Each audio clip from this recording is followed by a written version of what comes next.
If you're a custodial supervisor at a local high school, you know that cleanliness is key, and that the best place to get cleaning supplies is from Grainger. Grainger helps you stay fully stocked on the products you trust, from paper towels and disinfectants to floor scrubbers. Plus, you can rely on Grainger for easy reordering, so you never run out of what you need. Call 1-800-GRAINGER, click Grainger.com, or just stop by. Grainger, for the ones who get it done.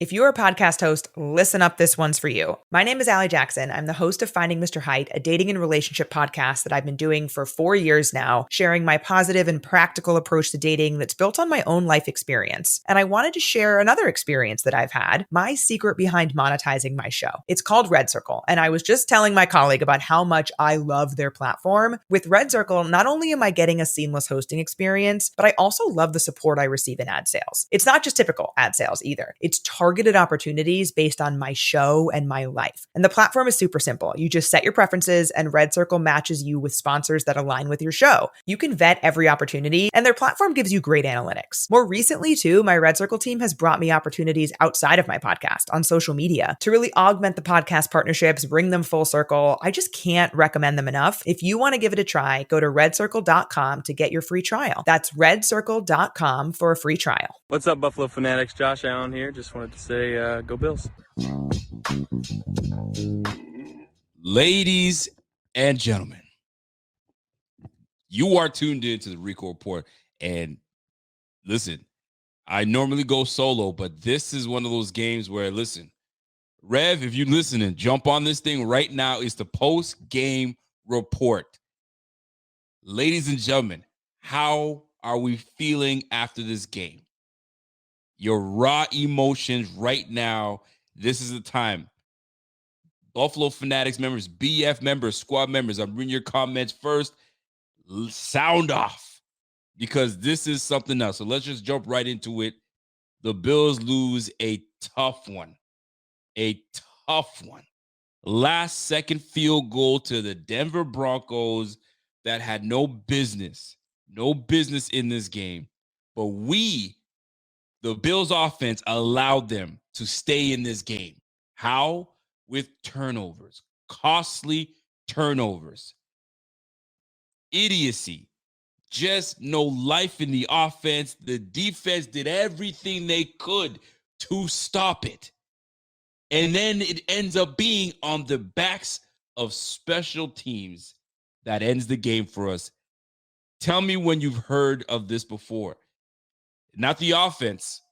The offense definitely did help, but it ends on a defensive blip.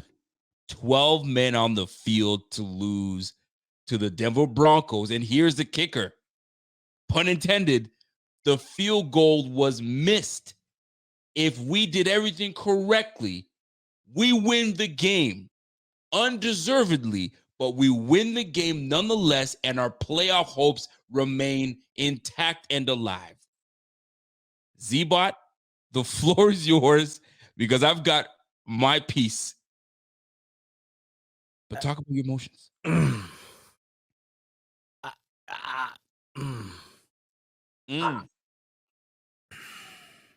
I know. I mean, it's just so sad to admit as a grown man that I'm genuinely fighting back tears right now. I can't take it anymore. I can't take this anymore. If you had a hidden camera in my living room, that ball is wide right.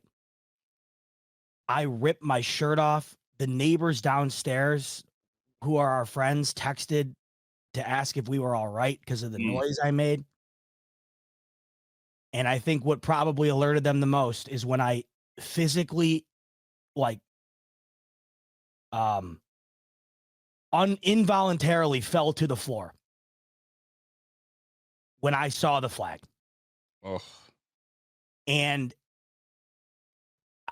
I never accepted at 1 minute during that game, despite the fact that they had did everything in their power to lose it. I had not accepted the fact that they could lose that game until I saw the flag on that field. Even when they lined up for the field goal, I'm thinking the season cannot end like this. They show the graphic. They show the playoff graphic of the Colts at 5-5, of the Raiders who fired their coach at 5-5, and the ball goes right. And listen, it's so cliche to say I've this is as sickening of a loss as I've had. Mm-hmm. Knowing that the laundry list of these losses could literally outduel the Declaration of Independence, font size and all. But I don't think I've been this sick over a regular season loss since probably Allen took over the team, because of a multitude of reasons. One, it's over. This season is over. The fact that it is not even a week from Thanksgiving and this season is over, my brain can't even accept it. The fact that defense, where you're at the point now where it'd probably be tough to name at any given time exactly who's out on the field, even the most diehard Bills fans, had allowed that team who turned the ball, I can't even, at every given moment did everything in their power to lose that game. That defense, as banged up as it is, gave that team every chance they could have possibly have wanted. Average field position of 42 at the 42-yard line for the Broncos. And you do not take the lead until under 2 minutes left in the ball game. But Rico, this is where this is where I'm at. It's in classic Bills fashion. You can't script up missing that field goal and losing on the backs of a coach not even being able to count the amount of men on the field. The elementary level mistakes in this game, not being able to hand the ball off correctly, not being able to throw an out route without staring your man down and throwing it to him, which you did the identical thing a week ago against the Cincinnati Bengals. Not being able to have any semblance of a special teams unit in 2023, where you're allowing this opponent the average field position of nearly midfield. And for all of that to culminate into that type of loss, where not only did you have to deal with the pass interference, but you had to deal with the too many men on the field on a missed field goal. Listen, I don't know how you guys feel in the comments. No matter what. And I guarantee you this game will be deemed irrelevant a month from now when the Bills inevitably lose a handful of more games and it won't even matter. I will never forget this game. Ever. This is one of those games that you will remember. And it's unfortunate because it comes on the end of a loss. It comes on the end of a loss. We are still trying to seal the wound of hearing 13. I see the number 13. I'm reminded. 13 seconds, I'm reminded, right? And that's what you hear when it's heartbreak and Bills together. You hear Bills, you hear heartbreak, you think of 13 seconds. Now, 12 men. Every number that I see 12, I'm thinking of 12 men on the field. It won't be Jim Kelly anymore. It's going to be 12 men on the field because we lost to the damn Denver Broncos. Fam, let me paint you a picture. And I'm sure we're all going to be able to paint a picture of what we were like watching the end of the game with seconds remaining. We've got a shuffle going on. Offense runs off the field. Special teams runs on the field. And you're like, okay, here we go. They're about to kick this ball. Holy smokes. It's wide right. No way. I'm turning my back. I'm yelling up. I turn back to the screen. Flag on the screen. I'm like, you've got to be kidding. What did we do? Then I see 12 men on the field. And you don't want to hear it, but that's the Billsiest way to lose. We're back to the Billsy ways to lose on 12 men on the field. Golly, that's embarrassing. We complimentary football. Two of the three units showed up. And then special teams. Rev, your thoughts? Look, man, I am like almost at a loss for words, but I'm just gonna hit it just like this. The Bills are a bad football team. They've proven just how bad they are on offense. The defense surprisingly played another very good game considering the fact that they are decimated by injury. So I give them that. And I knew with that flex seal that Sean McDermott has on that defense, eventually they were going to bust a leak if the offense did not show up. And what happened? The offense did not. 15 of 26, 177 yards, 1 touchdown, 2 interceptions by your franchise $200 million quarterback, Joshua Patrick Allen, looking like hot garbage. Hot garbage.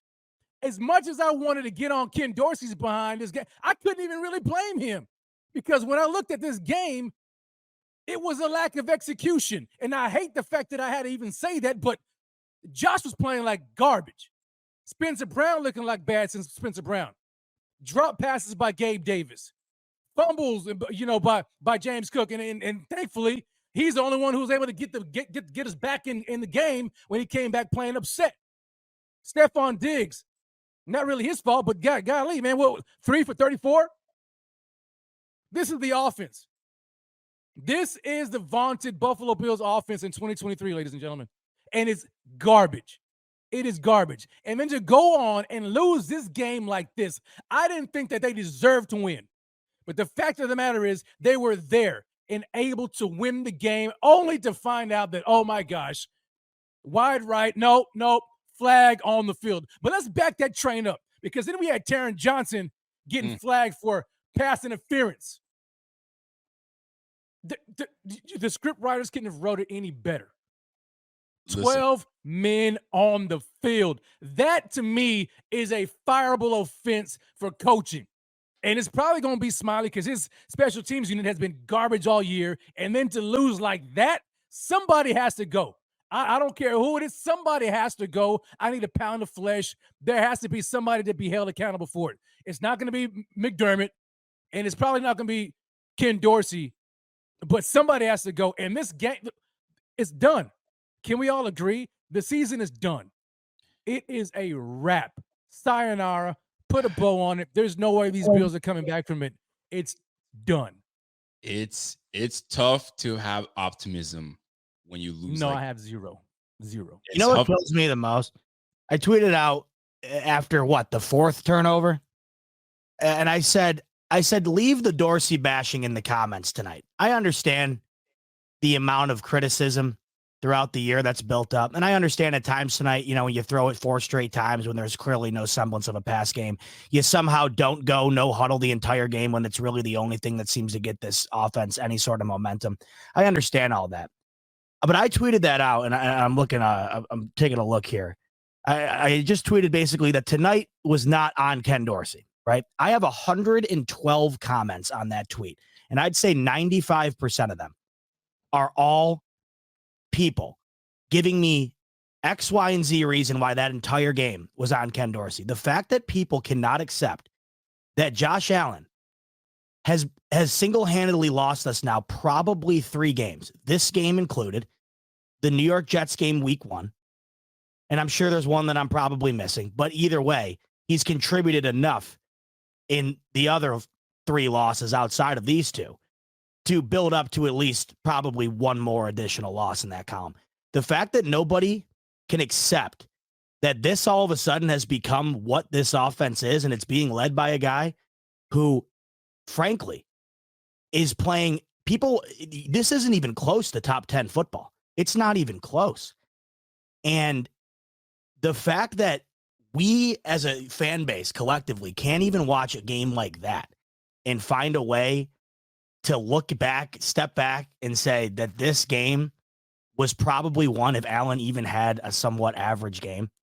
This has now become one of at least 6 games where the exact same thing has happened every single time. It's 5 of the last 6 games where this team has scored 8 points or less in the first half. They have been outscored in the first half, obviously, because of that. They're trailing at halftime, and they come into the second half.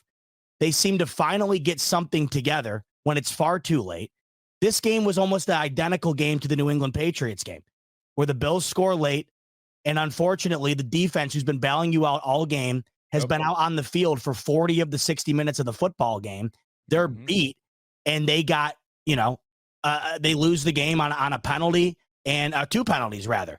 But the fact that this has now come down to, I would say, a collective 6 games or so this season where the exact same thing has happened every single time, I don't know how you can possibly just stand back and pin this on the offensive coordinator when I'm watching at least 5 drop balls, multiple fumbles, textbook interceptions that just seem like they couldn't be, like the first interception. I just don't even know how it could be any easier for a D-back to pick that up. Overthrown balls, the inability to sustain a drive, the inability to punt, the inability. I can't even. Every single one of these games, for the most part, has been almost identical, and it's sickening to know that the one guy that we have felt throughout this entire run here that could salvage it. I don't know about how you guys feel, but I have lost almost in my entire faith in Josh Allen. And people want to look and say, well, he went and scored when it mattered most. Yes. Okay. They put up 22 points in a game where you'll look at it and it'll look a lot closer than it really was. The fact of the matter is the Denver Broncos are a bad football team.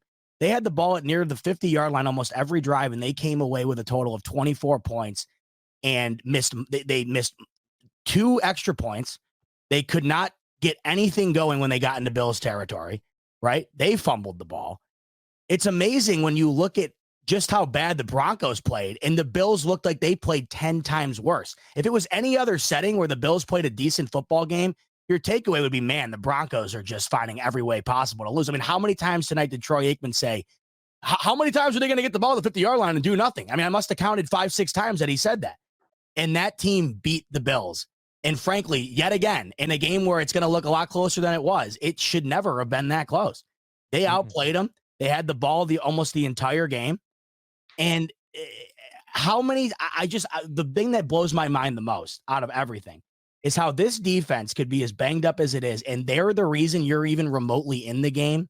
Yeah. For at least 75% of the football games they've played this season. It blows my mind.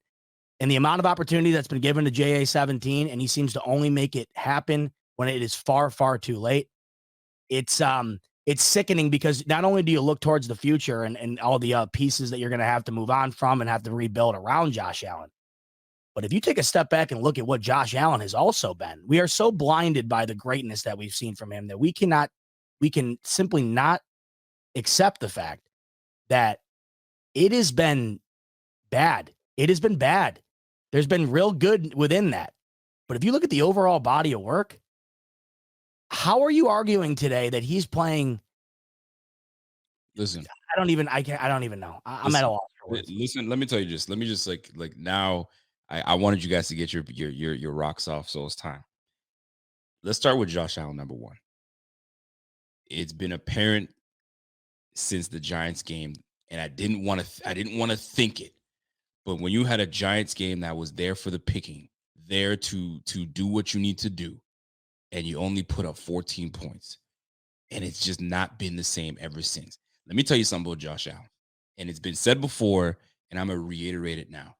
The guy is physically gifted, and we know that. But yet, he thinks that at this level, he can continue to do the things he was being able to do at the beginning of his career when people were still trying to figure him out. You're figured out. You are figured out. So you can no longer use your physical gifts, your arrogant arm to fit those footballs in the Troy Aikman. I think it was Joe Buck, Troy Aikman, whoever the hell that was calling the game. They're like, no quarterback should have any business throwing that football. What he threw. He threw it in double coverage on zone, like where there was a safety over top, corner underneath it. He still tried to fit it to a Deontay Hardy at 5'7". Oh, excuse me, that was Gabe Davis. And he still tries to do it, and he does it time and time and time again until he's picked, until the ball's deflected and we're giving the ball right back to the opposition. There comes a time where a hard conversation needs to be had with this guy. And I'm not talking about in practice. I'm not talking about in the locker room. I'm talking right the fuck on the sideline. You get that Wake right. up.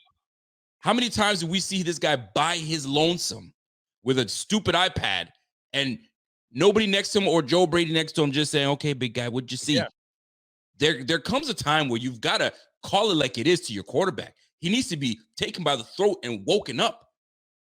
Forget about that. Forget about that, okay, for just a moment. Let's look at the Broncos right now, because I usually start my show by giving flowers to the Broncos because I know there are Broncos fans watching this, Broncos, they're saying supporters watching this. You guys, you did what you needed to do at the end of the game. You did what you needed to do. And you know what you did? You controlled the clock. You controlled the clock. You had my man, Javonte Williams, rush that 20. I felt as they given the ball to this guy all day. 21 carries for 79 yards, just under 4 yards a pop. Not only that, he added another 4 receptions with a touchdown. Javonte Williams controlled the clock on top of that. Courtland Sutton. You can't say anything wrong about Courtland Sutton. He did fumble, and Teron Johnson gave us a little shot. But that Courtland Sutton catch on the sideline, kudos to him. Russell Wilson went 24 for 29, with $193, 6.7 yards a pop, 2 touchdowns, and had a 117 rating. Sacked 4 times. Yet, we still had a chance to win this game. My goodness, we still had a chance. So, I'm sitting here looking at this from the offensive, defensive side and seeing where did we go wrong? Like, what was the issue? What was it? Was it the game plan? Was the offensive game plan terrible? Or was it just Josh Allen? Is it Josh Allen? Is Josh Allen the problem? And how do you fix Josh Allen? That is the question. Because right now, you don't want to sit and say, oh, it was the run game. Other than the fumble that my man James Cook had, which he was benched and rightfully so, and I would defend every 100%. I'll defend that for people saying, "Oh, he's our best spark." I don't give a damn if he's our best spark. You're taught as a running back to hold on to the pigskin. That's what you're taught from a young age. High and tight. Do not let that thing touch the ground. He did. Didn't he fumble like 3 times?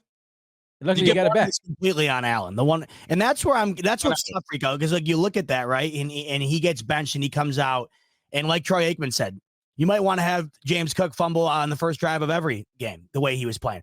That's the problem. There's no accountability at all for Josh Allen. It's go look at the iPad back out there the next time, right? And there's no way you can bench Josh Allen. I'm not saying that, of course. But the problem is that there's no way to light a fire under the ass of something that just seems to be inflammable. It looks like right now, my biggest concern, right, is if you look at what they've done the last month or so, and they haven't even been inspired enough to be able to correct it even a little bit. When your best performance is a pretty decent first half against the Tampa Bay Bucks, who is allowing anybody to go up and down the field on them, the players only meeting, right, this and that, and you go out and do the exact same thing. I mean, I would have thought at the very least they would have come out with a little bit of spirit today. They fumble on the first play of the first freaking play. And here's the thing. And let me after accepting the ball, by the way, too, which is just the cherry on top. Yes. And this is why he got benched. We are trying to set the tone, and you deflated the tone. You deflated. Sit your butt on the damn bench. All right. Let me keep going. Let's go back to the Miami Dolphins game, right? Because it's telling. You go back to the Miami Dolphins games against the Broncos. They ran the F out of that ball. They ran the ball and ran the ball and ran the ball. So you know you can run on this team. Why didn't we keep that theme? Keep that theme. Let's control it. You know, offensively, they can't go blow to blow with you. So let's just keep the ball in our hand. Let's keep it in our possession, and let's manage the game. Josh Allen doesn't want to be a game manager. Sometimes you have to be a game manager. Do you know how many games Tom Brady had to be a game manager? He had a modest game, 165 yards and maybe 1 touchdown, but he managed the game and got a W. And then the following week, he goes for 500 yards. That's what you got to do. That's what you got to do. Now, I need to remain on this running back so people in their thick skulls can understand how this thing works. When you're the running back, your job is to carry that football and hold on to that thing. You fumble, you lose momentum. Momentum is massive. Do you know how much momentum we have when we remain with the football? We keep it moving. You saw the fumble, what happened to us last week. Kincaid, we had momentum, turnover. James Cook dropping that football and fumbling it, you need to be benched. You need to learn to not do that. But what does that do for a young player? I can't do that again. But when I get back on that field, I'm going to rush my ass off and show these guys that you can trust me. And that's exactly what happened. This boy came in and started playing like the guy that we need him to be. A lot of times, this boy was running soft. Did you see him run soft after that fumble? Heck no. He was running. I was pissed. Man. He was pissed. That's how a fucking running back is supposed to run the rock. That's heavy right. And angry. Golly, man. Not twinkle toes. We can't be doing this in this game, man. Anyway, I'm not sitting on James Cook because he ain't the reason, because he was a spark in how we came back into the game. The only spark. Running the football. Now, but once again, isn't it nuts, Rico? At one point, there were 3 turnovers with 6 points scored off of the 3 turnovers. So it's like you look at that, and despite all the times you shoot yourself in the foot, you still were given an ample opportunity to correct it, and you don't do it at all. Did nothing. You don't do it at all. And even me, even as bad as the Broncos offense was that whole game, you knew damn well they left too much time on the clock at the end there, too. I do. That's exactly what I was saying. We're too fast. We scored too Scored fast. way too fast. And it's now we're 11 games in. That's probably now at least 6 or 7 games where the offense has a drive in the fourth quarter where they just absolutely shred the defense and could not do even anything remotely resembling of it the other 58 minutes of the game. Did you guys see the time of possession? Oh, yeah. It was like 35 to, something like that, 37 minutes to 21 minutes. With the average starting field position at almost midfield, and they allowed 24 points. That's what we should have done. Run the football. You had Latavius Murray ready to run the rock. Was he our leading? I think he ended up being our leading rusher. I'm not even sure yet. Cook had almost 100. Cook had 109 on 12 carries. Oh, he had over 100. He on 109, and Latavius had 9 for 68. Run the effing ball. Run the effing ball. Run the ball all game long. All game. Run it. Real question, fellas. Real question. What do you do going forward? Who cares?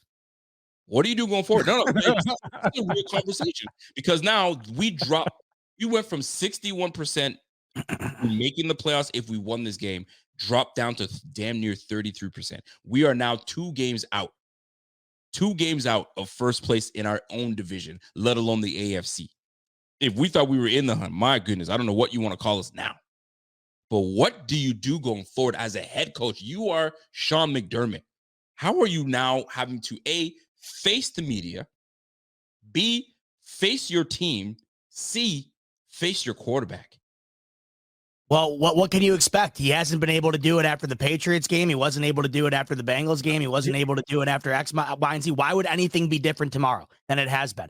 They've had an infinite amount of opportunities to have their get-right moment, and they have not played a sound football game since they beat the Miami Dolphins. And if you go back and look, right, Rico and Rev, you go back and look, and there could have easily been a pass interference called in that Giants game, and they could have won that game. All Chris Godwin had to do was turn around. They could have called a Hail Mary and lost that game. The wins that this team does have is by the skin of their teeth, and the rest have all been losses. This team has not played even above average game since week 4. We are going into week 12. So you're asking the question, what do you do as a coach? You haven't done anything for damn near 8 weeks. How can we as a fan base expect anything to turn around? Much less, have some sort of competent explanation for this one when there hasn't been one for all the others. It'll be the same. It'll be the same exact verbiage as always. And nothing's gonna happen, man. Nothing's gonna happen. You know what? I mean, we can already see what's gonna happen. Like next week, they're gonna lose to Zach Wilson. Okay, like they're gonna lose Zach Wilson again, and nothing's gonna happen. But you know what? When we talk about accountability, we look at what happened this game. We say, man, Gabe Davis. I mean, first of all, let's go to James Cook. Fumbled first. Boom, he got benched for a few series. Okay, Gabe Davis with a drop pass. What happened to him? Oh, he's back on the field. Josh Allen almost throws 4 interceptions. What happens to him? Nothing. Like if you really want to do that thing, you could do it, Sean McDermott, but he's in between a rock and a hard place. I mean, do I bench my quarterback to set a tone, to set a message? He's probably not going to be able to do that. right? But at what point? I mean, you have to. If you can't hold everybody else accountable, but not the quarterback. That's the issue there. And so, like for me, it's a little too late. It's too late now. It's too. Josh is in his he's in his mind where he just does whatever he wants to. And Rico, I think you were the one who brought up a clip of this Tom Brady conversation when Brady was having a conversation with Josh. Yeah, he was telling him about the advice. It's amazing. Giving him advice, and he just rubbed it off like, oh, it's nothing. I'm still gonna do what I'm gonna do. That right there let me know this dude is way too freaking arrogant and cocky. He's not listening to the GOAT. He thinks that he can do whatever he wants to do, and he's trusting in his own ability. But like you had mentioned, eventually you're gonna get caught up, and he is being caught up right now, and he can't trust that. They caught him up. He's caught up. Yeah, they know what you like to do, Alan. They know what you like to do. Now, whether that's we know what Dorsey's offense is, that's a whole different ballgame, right? I know this formation. I know that if Gabe Davis motions over here, I know this. Maybe it's because this offense is predictable, but you still have to execute. The guys are getting open. Josh isn't just seeing. They're open tonight. He's seeing what he wants to see, and he's doing what he wants to do, thinking that my powerful arm is going to get me there. It does sometimes, but then they'll bait you. This is the NFL. We'll give you that one. Hey, you know what? Defensive coordinator will say, you know what? Give him that one the first time. He's going to come to it back again, and that's when we get him. And they did. These turnovers are killing this team. Actually, they've killed this team. I'm with you guys saying, you know what? Like Zebot said, who cares? Who cares what the rest of the season goes down, how it goes down? However, and that's why I'm as sick as I am, by the way, right now. It's not because, you're going to lose throughout the year, but you know how hard it is, especially when you have a team with expectations. I mean, when you go into a season with a team that's not really expected to do much, you build up a tolerance, and by the time it actually comes to fruition that nothing's going to happen, you get used to it. But, when you rewind to that Dolphins game at 3-1 after just beating the ever-living shit out of 3 teams in back-to-back-to-back weeks, and you fast forward to today and know that the season is over and it's only 2 weeks into November, that to me is what has me just so sick. It just has me so sick because that is something that you can't rationalize. You can rationalize a loss, but when you have to rationalize the fact that the rest of the remaining season is pretty much lost, that's what really makes you sick and makes you lose sleep. It's Dante Jenks, man. Like he said something right here, man. He said, "I love Josh Allen, but I can't trust him." That's it. That's where I am right now. Just like what you are earlier. I mean, you haven't put a tweet out. I said I cannot trust Josh Allen to go down and win this game. Right, I can't do it, and I never thought I would get to the point to actually say that. But I cannot trust this guy anymore. But that's the thing. Josh Allen can be trusted. He can be because he will do all the nonsense in the middle of the game.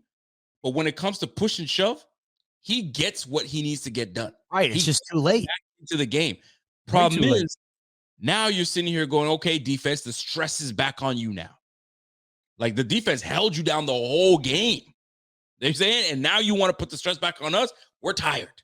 We're gassed. Right. And when you're gassed and you're tired, you don't think straight. 12 men on the field. Oh, what a disappointment. Can we just talk about that for a second? How first of all, let's just take into consideration that the team that did not get that penalty was the team that had to run their offense off the field and run an entirely new unit on, snap the ball and kick it before the clock expired. Okay. And that's not the team the penalty was called on. All the Bills knew that the following play after the inevitable whatever they were going to do on third down, they knew there's nothing else that could possibly happen on fourth down other than a field goal. So you essentially have 2 plays to get ready for your field goal unit. And they get 12 men on the field. I mean, guys, it's almost like all the time you want to say you can't script it. With these guys, it is so like it just feels like the script writes itself every time. Because the fact that it's not like he made that and the penalty didn't matter. The fact that he missed that kick, the penalty gets called, and he could not have been more down the middle on the next one. After, and this will go completely forgotten, of course, because of that penalty. But the fact that you can now, on 3rd and 10 with 30 seconds left in the game from midfield, the fact that you can throw the ball 50 miles into the air and get the ball down to the 10 or the 20-yard line on a pass. Oh my God. I mean, I understand completely. I guess the call, but you're getting rewarded. I'm not saying this is why they lost, by the way, at all. The Bills, they're just bad. I have no other way to put it. But when you talk about the sickening factor of it, the fact that an underthrown ball just heaved into the air gets you down to the 20, and then at that point you've accepted the loss, and then you watch that kick get missed, and by the time you come back to your senses after you think you just won that game to see another flag on the field, It's done. people do not understand. Like, if you're really bought in, and I know 90% of everybody who comes in and watches this, they are. If you're really bought in, what that does to you physically, emotionally, it is off the charts. I mean, I am sick to my stomach right now because that game was won and lost like 5 different times. And the thing of it is that you don't just go into that game against the Broncos thinking, all right, get the win tonight. Like, that was essentially a playoff game. And they still put out the same performance that they did in all these other games. And it still came down to all that. And the fact that it comes down to losing on those 2 outcomes of the pass interference, because the defense, right, as much as great as they played, and unfortunately, they let them down the field there, you get the sack. They're already in field goal range, and you get that sack. And then for Russ to just heave that ball into the air to avoid another sack, and you're giving the ball down there, and you accept the loss there. I mean, I'm sure you guys did. And then to get the feeling of a win instantly removed again, it's just absolute torture. So here's what folks are talking about right now. So when you guys go back and watch this game and you're like, okay, the Broncos are marching. Then I think Aikman says, hey, the Bills, if their Bills get a sack right here, that'd be huge. Boom, we get a sack. I mean, they were on his ass instantly off the snap. Even Jordan Park blown up, but it was cause it needed to happen because it had Russell Wilson go, oh shit, and then boom, we got him. So now at this point, this is what everybody's calling out McDermott, and rightfully so. Yeah, say it. You do an all-out blitz again on 3rd and long. Third and long. That guy's up. Oh. He knows it's coming. So you know what he's gonna do? He's gonna say, guys, just go deep. I'm gonna just chuck it up. They're gonna get you. The worst thing that can happen, it's incomplete. Worst thing that can happen is incomplete, but we gonna get it. And they did. And this now, I'm thinking about this reminds me of 13 seconds. Mm-hmm. Right? Kelsey sees something. He's like, hey, right here, just give it to me quick right here. We're sitting here backed up like you wouldn't believe. We're waiting for this big old Hail Mary when it was not necessary for a big old Hail Mary. Was that on Leslie Frazier? Was that on McDermott? I don't give a fuck. It's on both those cats. It don't matter. Yep. And then you saw remnants of it right here with an all-man blitz twice in a row. That was the dumbest call, man. Yeah, why did they go back to it again? You're already out of field goal. If they catch the ball in bounds, they either have to. They didn't even have a timeout, or they did. They'd have to burn a timeout. All you want. Right. Have to really ball in front of the first down line. They have to either kick it or go for it. And either way, the game's in jeopardy right there. That first one made no sense to me. Play the sticks. Keep the game. Keep these guys in front of you. I mean, but you just that made zero putting sense. The roulette ball on the green between black, red, and green. You put it on green and you hit it, and you're like, oh, let's put the whole thing back on green again. The next spin. And here's the crazy thing. I don't know if McDermott just forgot who his personnel was. You don't have Tre'Davious White. You don't have Micah Hyde, right? You have a beat up defense. You've got to protect your defense. This wasn't one of those things to protect your defense. You don't have you didn't have the personnel for this. Just make them stay back, stay the sticks, and make Russell Wilson beat you and find something. He's got to keep it in front of you, man. It's simple. Bro, although the defense played extremely well, but at the end of the day, McDermott, my goodness, man. And I know people have been talking about, fire McDermott, and I've been against it. And I'm not saying he needs to be fired, but bro, that's a big offense. Can we just agree that something has to happen? Oh, something's going to happen. 100%. Allen, of course, whoever wants to be the idiot to come out and say, get rid of Allen, there's going to be plenty of that. There would be. Yeah, so get rid of that. But this cannot go unpunished, whatever this is. And I said last week, I don't care if it's a guy on the staff that I've never heard of in my life, but somebody has to go.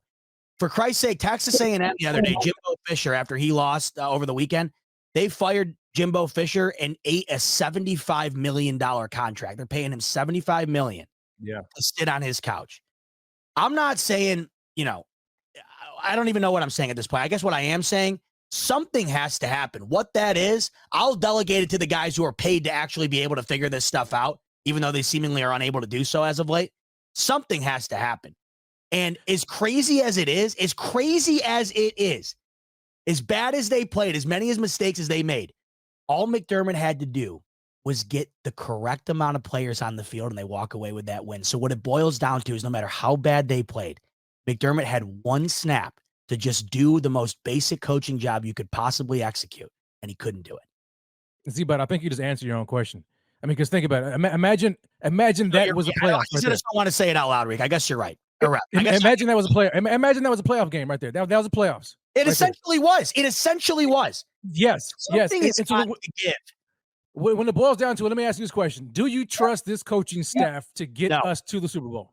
No. Well, then right there. If you don't trust them, then why are they still here? I try to think about what I think will happen. Because what I know won't happen is I won't wake up sometime this week or next week, no matter what happens, and there's going to be a vacancy at either position, OC or head coach. I'd be stunned. Because one, you don't have a defensive coordinator. So you can't fire your head coach because then you'd have to hire a head coach and a defensive coordinator or some rando we've never heard of to do both. Not going to happen. And you're not going to fire your offensive coordinator because who's going to step into that role? And after tonight, I got to be honest with you. Once again, I'll say it again. Tonight did not cost Ken Dorsey his job, in my opinion. Ken Dorsey is not turning the ball over 4 times, dropping the ball, 4th and 2, right? This is the perfect example of where everybody stands on this in this line in the sand between delegating blame. It's 4th and 2. Josh Allen has Khalil Shakir as open as anybody in this league could possibly be, and he overthrows him by about 5 yards over his head. On the run, all he has to do is just put it on his hands. And what do I get in my comment section? What the hell are you dialing up a deep ball for on 4th and 2? Normally, I'd agree with you. But when it's wide open and all you have to do is put the ball on the numbers, there's not a guy within 5 yards of him, and you miss him that badly, how can you possibly put the blame on the OC? How? I understand where the blame comes from collectively throughout the year, but all I'm seeing tonight is that this game is on him, and that is bullshit. Let me ask you this. Did Josh Allen put McDermott completely on the hot seat? Did Josh Allen's performances as of late strictly put him on the hot seat? Because right now it sounded like McDermott gets let go. That's on Josh. That's on the offense. And because he's the head coach, he's got to eat that. He's got to eat. That's where I struggle because Rico, this defense has been playing off the charts. When you factor in the guys that they've lost and how they have shown up, and in my opinion, almost every single series of every single game outside of the New England game, it would be so hard because people, and as we sit here right now, I feel like we're leaning towards we got to fire him, right?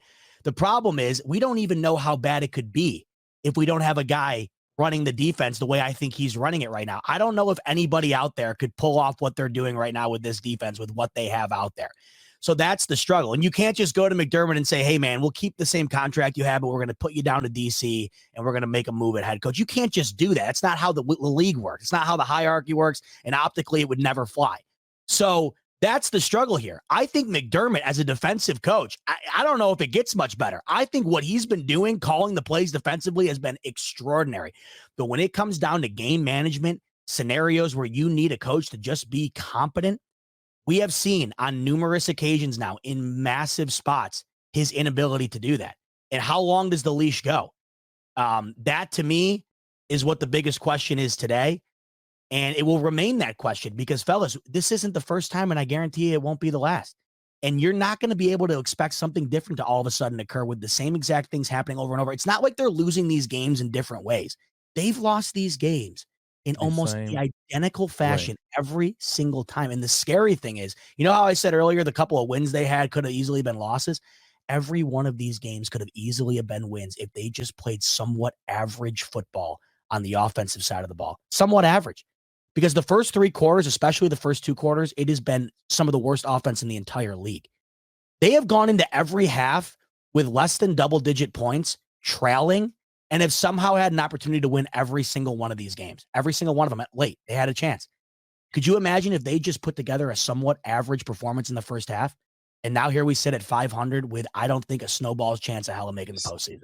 This is the problem. And there's absolutely no way that a team like this, as disrupted as it is, as in disarray as they are, they're not competing with the Eagles.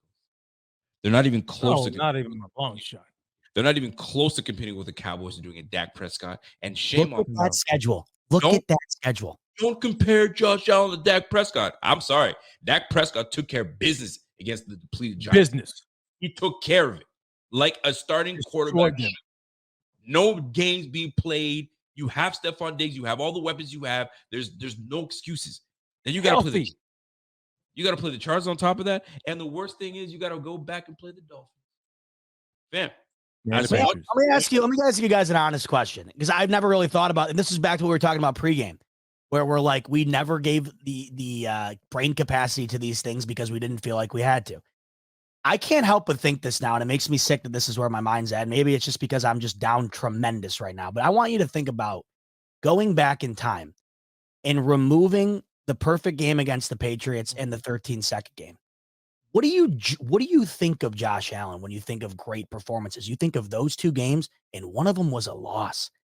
No one's gotten more praise in their life for a loss than that performance by Josh Allen. So you go back and look at those two games. If you take those two games off their resume, one of which was a loss, and the other game was preceding the loss, what do you think of when you think of Josh Allen greatness other than hurdling guys and a handful of obviously insane throws and whatnot? But when you think about what it takes to win, do you have a performance in mind? So what you're telling me is Josh Allen has peaked. He's plateaued. Have we seen the Josh Allen in that Kansas City Chiefs game again? We have not. So then the question now remains, has Josh Allen peaked? Have we seen his ceiling? His ceiling is that it? Is that what we've seen? Can he get better? Well, that's where the problem is, because you look at him on the field and you see some of these mistakes he's making. You're like, he can get better, but I think that in his mind, he thinks he has arrived. I mean, when you're sitting here and you're having a conversation with the greatest quarterback of all time, telling you about your issues, and you blow it off, that to me lets me know that your arrogance is holding you back. Like, you think that you're something that you're really not quite yet. You haven't accomplished jack squat, really. I mean, when we think about it, he hasn't accomplished anything. So maybe he's getting high off his own praise. You know what I'm saying? But so I think that he can. It's will he though? Will he is a bigger problem. Furthermore, it makes me then think. Has Dorsey been trying to protect him from himself with the game plan that he's been trying to make him stay within? And everybody's like, where's the old Josh Allen? We want the one that's good. And Dorsey knows him. He's like, I'm not doing that with you. We're not in the old, you know what I'm saying, Dable offense. I need you to stay within this offense and just listen to me. And he's like, nah, I'm doing my thing. You know what I mean? Listen, he listens to Frank Sinatra, right? What's that song from Frank Sinatra? That's like the song. I'm gonna do it my way.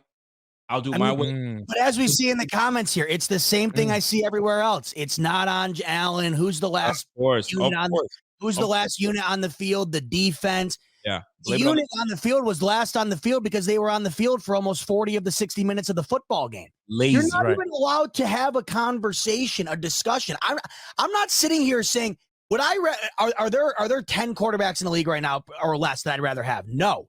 But what I'm saying here is, when we're throwing the blame game around like crazy at everybody, is it not fair to sit back and ask about the guy who just had 3 turnovers in a game that was more than winnable, where they're over a touchdown favorite in a do or die type game? Is it not fair to sit back and ask if he might be one of the problems in this current moment? Is it not fair to ask that we have not seen his overall true potential on a damn near consistent basis? Is it not fair to ask? Because I don't want anybody in this world to succeed more than that guy. He has been the Lord and Savior for me as a Bills fan. I went through a Cleveland Browns type gauntlet growing up with these Buffalo Bills trying to find a competent quarterback. And I know what Josh Allen is capable of because we've seen it. And that's why I asked the question. That's what makes me so sick. It's because we've seen it.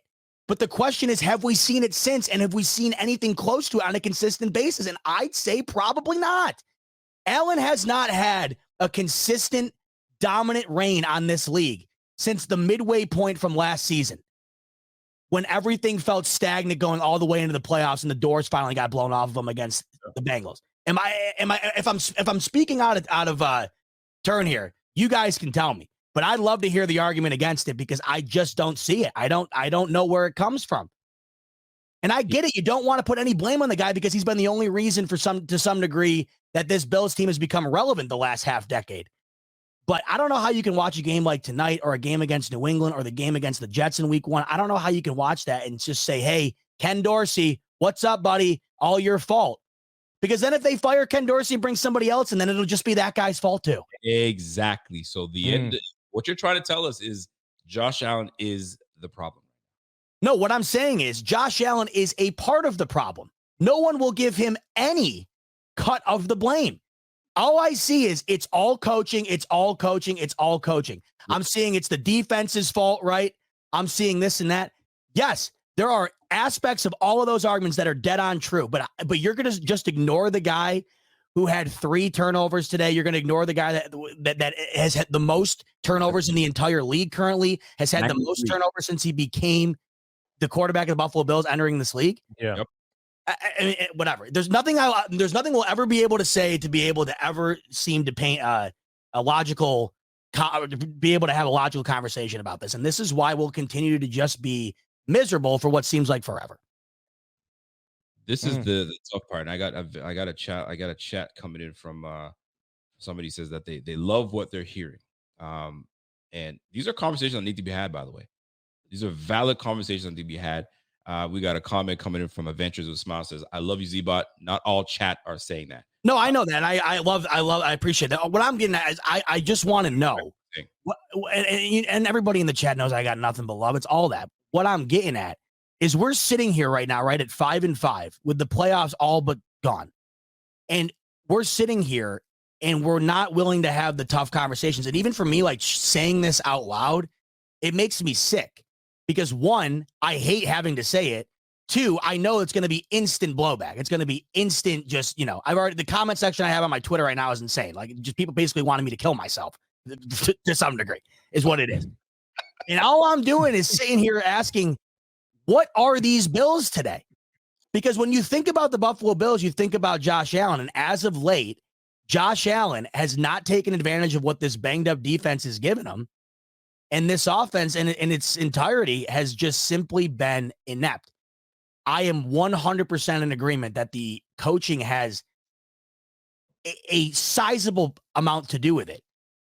But I'm also watching a handful of plays every single week where you just sit back in your couch and you're thinking, there's just no possible way that just happened again and again and again. So how do you guys feel? I don't know. I could be nuts. No, you're not nuts. And could this be what Stephon Diggs has been talking about this whole offseason? Man, I think it's exactly what he's talking about. When he went on Radio Row, he said something's up. I don't know what it is.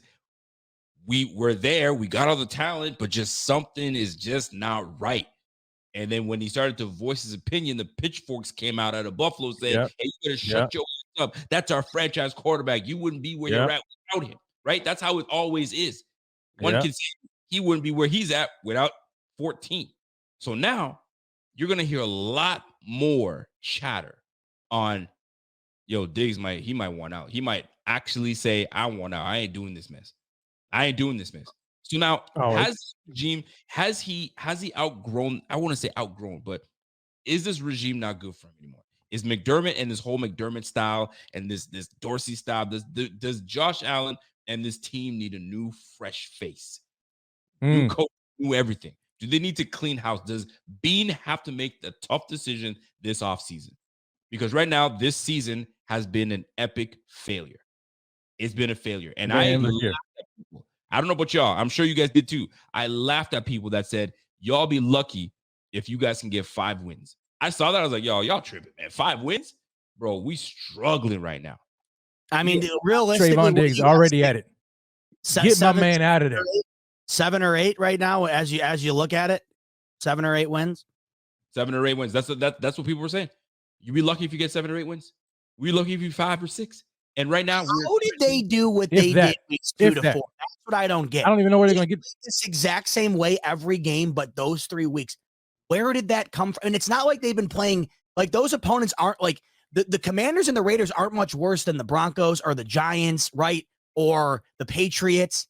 And they still haven't come. How did they do that? Defense. That's what's got everybody just stunned and blown away. Defense. Yeah, but they also scored almost 40 points in every game. Right. You know why? Because we kept on giving them the ball back. We give them the ball back because the defense was good enough to give you guys the ball back, turning the ball over. We had Matt Milano. We had Trey White. We had a healthy defense. So we said, here you go. Here's another opportunity. So we're going to, and then teams get depleted. They get defeated. So then we pour it on them until they start figuring out 17. And I feel like he's been figured out. They figured him out. They figured out this offense. They figured out who they want to go to. And they don't respect a lot of the guys on this squad. They don't respect the run game. So that's half the battle right there. They don't respect the run game. 13, some respect them, some don't. And they don't respect the rest of the squad. Poor Kincaid coming into this thinking, okay, we got some. And he's like, yo, what's going on, man? So it's tough as a Bills fan to sit here and say, I'm still confident in the rest of the season. Yo, that's too tough. That's hard. That's hard for anybody to talk about. I'm still confident in the rest of the season. It's tough, man. So as a coach, as a GM, as Brandon Beane, how do you look at this team? Brandon Beane's got to be sitting there going to Pagula and saying, Pagula's going to be like, okay, I said I let you guys, I didn't want to meddle in your affairs. I said I was going to let you guys do what you got to do. Now I'm asking questions. Because now I got other owners around the league talking about, yo, what's up with your squad? I'm sure owners talk the way these players and coaches talk. What's up with your squad? What you going to do? Now, and it's amazing to me. Oh my God. They extended them. That was all optics to me. It was all optics to me. I don't think it means a damn thing. You want to know what's crazy, though, when you look at all of this? What was supposed to be? I mean, the fact that the best outcome this Bills team had was getting absolutely destroyed by the Chiefs in an AFC Championship game. Mm-hmm. I mean, this is coming to an end right now. And if it does, say it does, and they don't get back, like we were talking about earlier with the 13-second game, say they don't get back to that type of performance, we're going to look back at this era, and the best thing that we have to show for it is getting the doors blown off us in an AFC Championship game. And that, to me, it's unbelievable because you don't look at what's happening. Like the way that they're talked about, the way that we view them, you would have thought there'd be at least another AFC Championship appearance, a Super Bowl appearance. And they're farther away from that today than they were 2 years ago. Much farther away. They really are, but when he said, I mean, they are not the same team, not at all. And I think for a long time, I mean, Josh he may have peaked. You know, he's not getting any better. It doesn't seem like it, or I don't understand how he's missing guys wide open. I don't know what he's looking at. I don't know. I mean, he comes in this year saying he had any more focus than he has been this year. It doesn't look like it, you know. So teams have figured him out. He's still doing the same stuff. He's not. It doesn't make any sense right now. But this is a bad football team on offense. I commend McDermott for what he's doing with the defense so far, but this is unacceptable. And we wonder at what point does somebody step in and right the ship or hold somebody accountable, say, look, enough is enough. And is it going to be McDermott? Is it going to be Beane? Is it going to be the Pagulas? Who's going to do it and say enough is enough? This is not what I signed up for. I've invested too much money into him, too much money over here to sit here and let you guys sink this ship. Somebody has to go. And maybe it may not be before the end of this year, but man, look here. If they go through the rest of this year and they just keep on losing and losing and losing, I wouldn't be surprised if the Pagula step in and say, you're all done. Get out of here. I've had enough. You're done. I don't know Pagula and the Pagulas that way. Are they gritty enough to do such a thing? I don't watch the Sabres. Well, I'm saying that's what should happen. I don't know if it will happen. Pagulas. Sabres fans can't stand the Pagulas. They think that they've mismanaged them entirely and that they've been the little brother to the Bills the entire ownership period. This is what I wanted to hear. The Bills had instant success under that because they got Josh Allen almost instantaneously under that purchase, right? Beane, McDermott, Allen, and then, of course, all that came with it. The Sabres are on, I think, at least a decade-plus drought.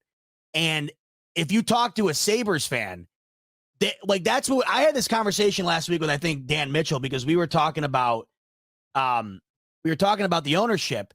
And I had said, I think there's a vast majority of this Bills fan base that probably wouldn't recognize Terry Pegula if he was in line with them at the grocery store. Nope. And I think that's to this point, it's probably been a good thing.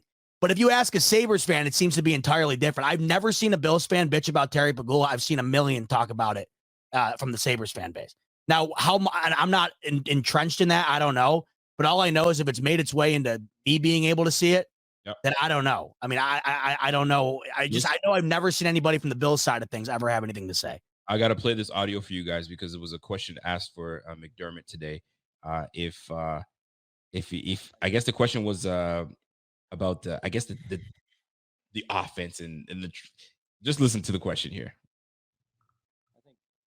I think I need a little bit of time here just after the game to assess that. Obviously, I'm not real happy right now, so I'll evaluate that and over the next 24 hours here and see where it takes us. Are you okay with that response? It's the same thing we just talked about. You don't expect anything. Same crap. Are you? Oh my gosh, man! Because it comes to the time where you're like, okay, Sean, we already know what you're gonna say. You're gonna have to say something else. But as a head coach, what else can you say? You're pissed. You're pissed. And well, then be pissed in public. That's what I want. I agree. I want him to be pissed. I want him to go freaking just off the wall, crazy, lose yourself for 30 seconds or whatever, and then walk off the mic and drop it. I mean, I need him to show some type of emotion. Of course, he's not going to do that. We know who he is. But golly, I'm tired of hearing the same garbage week in and week out. I got to look at the tape. I don't know about it. Let me think about it. Oh, this and that and the other. Blah, blah, blah. Man, forget that mess, man. Like I'm tired of that same old from this guy. That's all we get, and then we see it from Josh. Apparently, he threw. I mean, in words that didn't come out directly from what I'm reading. He threw Ken Dorsey under the bus, saying he wasn't happy with the game plan. So we might see changes somewhere. We might see changes somewhere. As a head coach, doesn't he sign off on this stuff though before the week? Listen, I mean, he's heavily involved in the offense, though. That's what. I go back to Dable not being able to look him in the eyes, and I can't stop thinking about it. Frazier leaves, basically quits, and then I see that, and now this. It's McDermott, bro. What is it's McDermott? It has to be him. You got Frazier, bro. Like we have never heard in Frazier's career, right, anything negative about the man at all. Now we can say what we want to say about his performances, right? But he's been A+ guy, right? He just leaves, and it seemed kind of weird, right? The way he left. Now Chad Hall. We can go back to Chad Hall even before that. He takes a lateral job in Jacksonville to be their wide receiver coach there. That was kind of what really? You're leaving Josh and you leaving these guys. He left to Jacksonville. We didn't hear anything about that. Frazier leaves, and then Dayball left, and then we see that interaction. That to me let me know there is something going on and brewing under the surface, and the common denominator to me seems like it's Sean McDermott. Damn, I didn't want it to be Sean McDermott, but listen, I know because he's so likable. Is he not? I have such a tough time ragging on him. In front of the camera here. They asked listen. There's another question. They asked about 12 men on the field. We practiced 2 or 3 times that this week. The substitution from dime to field goal block. And at the end of the day, we didn't execute it. So it's inexcusable. Inexcusable. So they practice this shit. So who's the freaking dummy that didn't know his assignment to get off the field? And this is the part. He has to go. Smiley's been bad all year. He's probably going to be the scapegoat. That's a scapegoat. Yes, I'm saying it's a scapegoat, but it's not the real problem. They did it to Danny Crossman as well. They said, "Danny, you out of here." Right. Crossman was our former guy. You're out of here, Danny. Yeah. This is a tough loss, man. This is tough, man. And now I was not ready to, put McDermott in this situation, but boy, this is tough, bro. This is Rico, tough. you said it a few weeks ago that his the seat's not hot, but somebody pushed the chair in the office and walked off. Oh yeah. Where's that chair at right now? Where's that chair at? He's sitting on it. He's sitting on it. There was 2 hands on his shoulder that said, "You're gonna have to sit down, sir."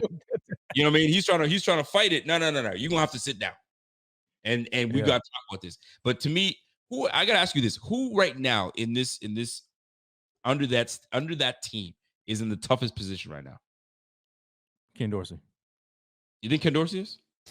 He'll be the inevitable. Yeah, if he's more likely to get fired than McDermott, in my opinion. Yeah. I mean, because you're not going to get rid of your head coach right now. You're just not going to do that. At least not in season. Maybe you reevaluate it at the end of the year. But if we're talking about like right now, whose head needs to be on the chopping block, it's Smiley to me, and then it's Ken Dorsey. And that's it. I didn't really like Ken Dorsey, but I'm not judging him off of this game because this game was not in his fault, in my opinion. But the culmination of what's transpired over the last going on 2 years, to me, he's just not good at all. You know what I mean? But here's a problem with that: your quarterback signed off on him. He handpicked the guy. So he handpicked the guy. Yeah, but you got to wonder. So you fire when him you're put in that position. Do you just go with it because you know the guy and it's the easy choice? It's not like they sat him down with a lineup of guys, at least that we know of. They didn't, though. When we look back at it. To me, though, what it all comes down to is just the fact that something. It has to be something. What that is to be determined. Listen, but it has to be something. So here's the something. Something's up in this locker room. Something's up in this locker room. And Matt Perino went today to go talk to James Cook at his locker. And he went to ask him a question. James Cook's response, "Nah, I'm straight."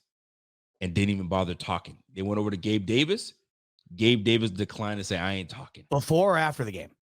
This is after the game. "I ain't talking. Nothing to talk about. Don't even bother coming my way. I ain't talking." Fam, it's not good. It's not good. I'm going to tell you right now. I've said this before. I'm going to say it again. Gabe Davis is gone. I said this before this. Oh, he's long gone. It's a foregone conclusion. He out of here. He's gone. Yeah. You know what I'm saying? So now you've got to – it's almost that you have to retool this offense. Because if Dorsey has to take that hit, you're going to have to retool this offense completely. All these little projects you put together ain't going to happen. Now here's a problem though, and this is why I'm just going to come on here right now, and I'm just going to say it. I'm just going to flat out say it, okay? Because I've hinted at it, and I've said it on my show. Look, Sean McDermott has to go. He has to go, and he has to go, and I'll tell you why. Maybe not like right now, but at the season end, he has to go. Here's why. We see the issue. First of all, you're not going to get rid of Josh Allen. You've invested way too much money on him. He's your golden child. You're going to do everything you can to make sure he's right. Okay. So now you have to start looking elsewhere. Who am I going to get rid of? All right. So you look at your coordinator. Is it Ken Dorsey? Okay. Well, if you get rid of Ken Dorsey, who are you going to bring in to replace him? You look at who's in the offense right now.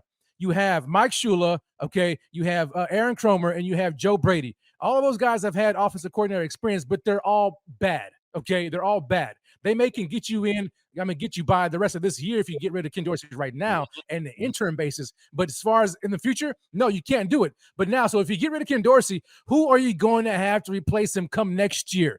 I'll tell you what, nobody. Why? Because franchises and GMs and owners, guess who they're hiring to be head coaches? The top of the top offensive coordinators. So that means that the Buffalo Bills are not going to get any of those top offensive coordinators. They're going to have to settle for somebody who's brand new, who hadn't coached in the position before. And so what's happened? You have handcuffed yourself by virtue of hiring a defensive-minded head coach. That is where the Bills' problem is right now. They have a defensive-minded head coach, and they cannot find an offensive coordinator good enough who's willing to take a lateral job to save the ship. You have to get rid of the guy who you handcuffed, get him out of there, and hope that you can bring another offensive coordinator, one of the top guys, to coach this offense and to coach this team, because you can find a DC. Those guys coming down, but you can find a defensive coordinator to come here and coach a defense. But how many offensive coordinators, legit top flight guys, can you find unless you're giving them the head coaching position? That's where I think the issue is. You have to get rid of Sean. I appreciate everything he's done for us. He's a culture guy. He came in here. He changed the culture. He brought us back out of the drought. I commend him for that. But at some point, you have to say He has taken us as far as he can go and as we can go. And I'm looking and I'm forecasting we need somebody else, and he is not the man for this job. Get rid of everybody coming into the season and get you a Ben Johnson, get you a Brian Johnson, get you one of those top flight guys and say, hey, we have Josh Allen on our team. We have Stephon Diggs on our team. We have this, we have that. It wasn't just so long ago when we were contending for a Super Bowl, contending in the AFC Championship and division round. If you come in here, you can be the guy to lead this team to a championship. That's what needs to happen. Now, will it happen is a completely different story. That is a fantastic. I got to give you that. That was inspiring. And I want to piggyback on it and say back to what I was talking about with Allen and what could be potentially put on his shoulders right now. To piggyback off of what you're saying, Rev, if there's even a possibility that Allen playing the way he is because of this staff, then that to me is another feather in the cap that you just put on yourself. Yeah. Because to me, I look at it and you invested what you have in Allen, right? And if you think that there's any detriment being caused to him because of the staff, yeah, then I guess that in itself is reason alone. Because if you're not being propelled forward and there's more argument to the contrary, I think that in itself is probably worth just taking the gamble on. Because if there's a chance you can get the best out of Josh Allen by just moving on to somebody else, and you're completely convinced that he's not going to be able to be his true self under this staff, whether that's the solution or not, you have two choices. You have to do it. Either you move on from Allen or you move on from the staff, and you all know what the better option is. So I think what you're saying, coupled with the fact that if there's even a potential possibility that an offensive coach can unlock him and get a better version of him and get closer to what we were talking about earlier, then I think it's all the more reason. And I think what we're kind of coming to a collective agreement with here right now is that there just seems to be far more reason to give another crack somewhere else. You guys know as well as I, it took a quarter century to find a guy like Josh Allen. You can't just rest on your laurels of this staff without attempting to try and correct what you think could be a coaching type error being inflicted upon him.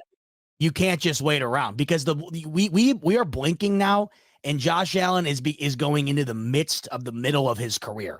And that's the scariest part. So I agree with you, Rev. While we talk about it, this is fantastic because this is where I wanted to kind of take this conversation, because Rev brought it up. You don't want to sit too long. And this is why Belichick and Kraft were so great with that organization, because they moved on from people, entities around that team before it was too late, right? Now it's time to kind of change direction. We can't hold on to McDermott because he's a nice guy, because he's changed the culture, and he has. And sometimes you got to thank people for what they've done, because now we've peaked. Especially Josh Allen under this regime has peaked. And something is just not clicking. There's, you know what I mean? There's only so much information you can give someone where they're like, I'm not taking anything because everything you're telling me is regurgitation. I need a fresh voice in my ear. Now, Josh Allen. They get back to Josh Allen because it ends and starts with Josh Allen. And sometimes you may have to make that change. And it pains me to even say this because I wasn't really on this. You mean move on from McDermott? And I still am. I have my trepidation of doing that. I have my thoughts on it. But you might have to salvage the young mind of Josh Allen. Right. Because people are tweeting out McDermott's address right now, by the way. That's where we're at. I'm telling you. People are tweeting out his home address right now. No, that's pathetic. That's pathetic. That is pathetic. Unbelievable. This is how bad it's gotten. I've never even seen anything like that in my life. Folks, they gone too far. When your organization loses, when your team loses, this is what ends up happening, man. Just terrible. This is what happens. So something's got to give. The question is, here's the thing. It's so early and late/early into the season where we're like, what? We talking about coaching now? We talk about maybe potentially making changes? They asked McDermott, are there any major changes that are going to happen anytime soon or in the near future? He says, I got to think about it. I'm not ready to make a decision right now. Something's got to go. Now, I asked you guys earlier, who's in a very tough position? Right now, I'm telling you, it's Brandon Beane. Brandon Beane is Oh man, yeah. He's the general manager. He's the one that makes the calls on personnel, coaching, all that stuff. He's got to make that decision. If you got to save your ass, you Right. gotta get rid of somebody. You got to get rid of somebody. And Pagula, I think, trust Bean. He's done this a long time. He's been in this role before, and he's doing a fantastic job with his team. He's turned this thing around. Bean is going to have to make a decision. He's going to have no choice. That McDermott says, before you have to make a decision, I'll step down. But you never know. You don't know if that's going to happen. But Rev, you nailed it.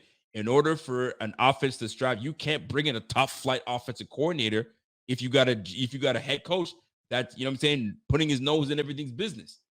You can't. Nobody's going to come for that. Yeah.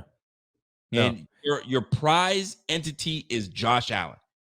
You don't want to waste Josh Allen and the skill set around him. You still have a good squad. You still have a young squad. Don't fuck it up. So, and it pains me because I like McDermott, and I'm sure the Eagles loved Andy Reid, but they said, dude, it's just working out. You got to go. It's not working out. Yeah. Gotta go. Yeah. And it's okay. It's okay.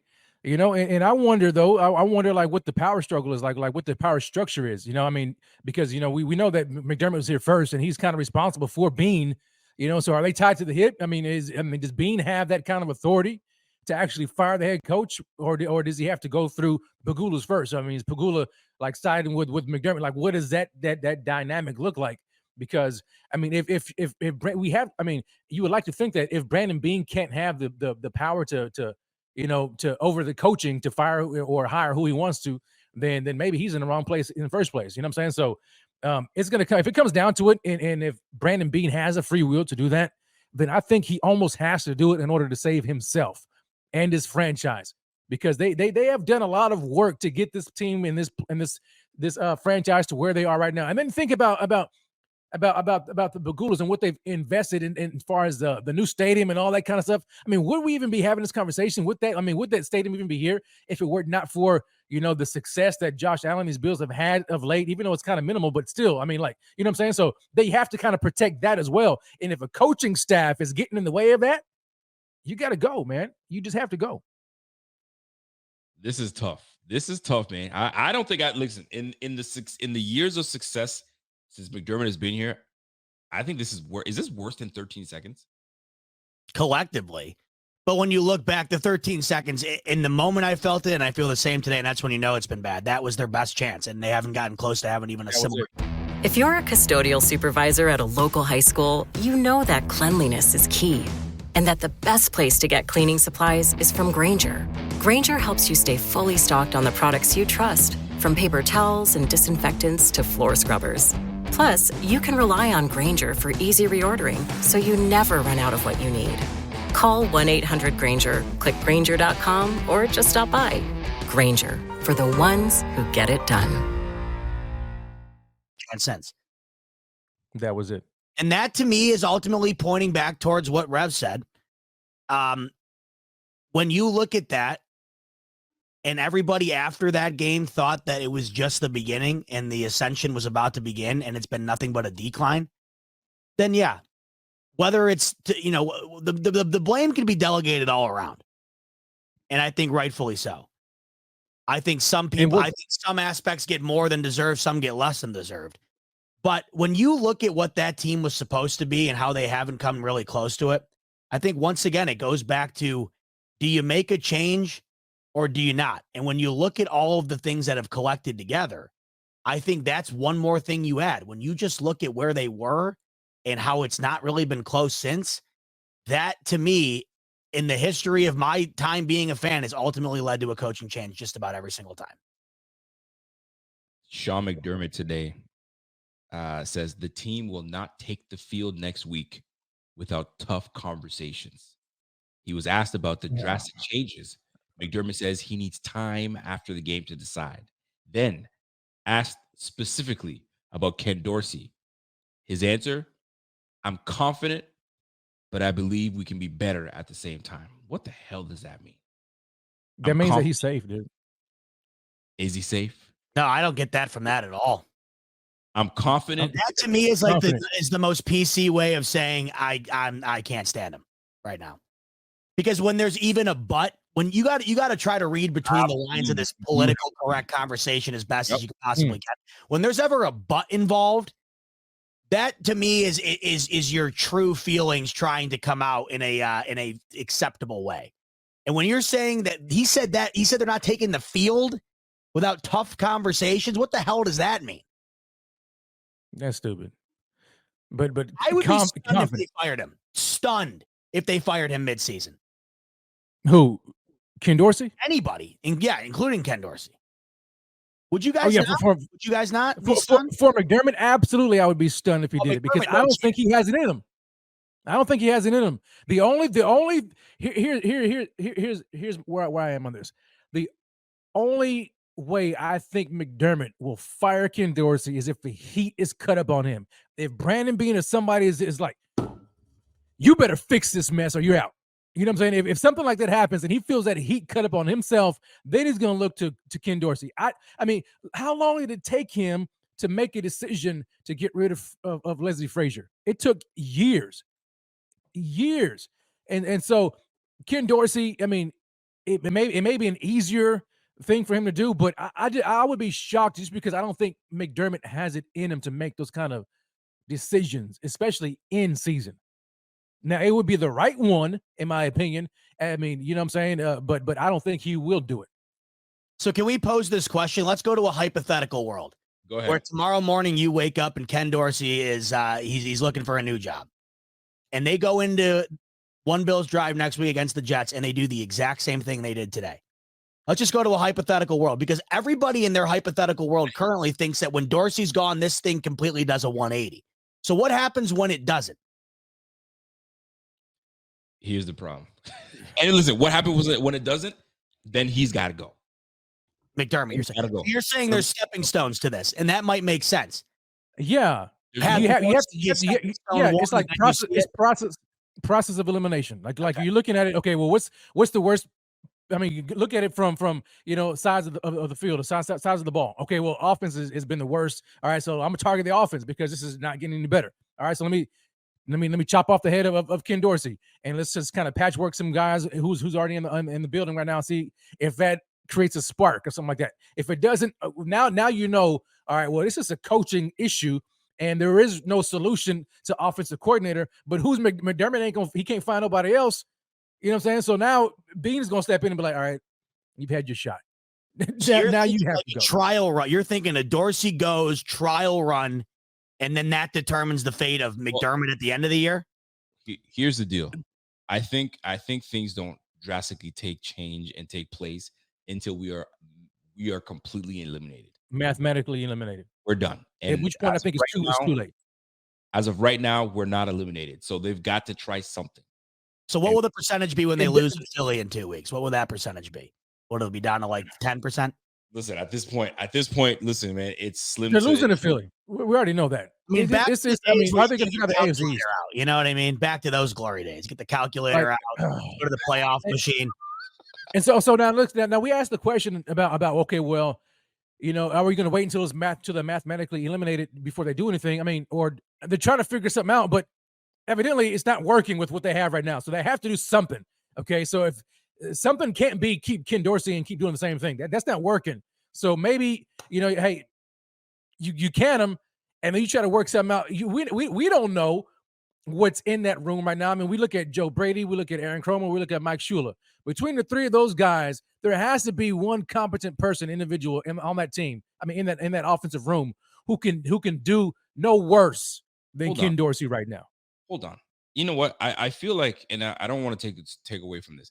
I feel like we are heading in this direction when I think the eyes, rightfully so, should be on the coaching staff. I get it with the way we lost today. But the eyes, like, listen, we're not here if Josh Allen doesn't get his shit together.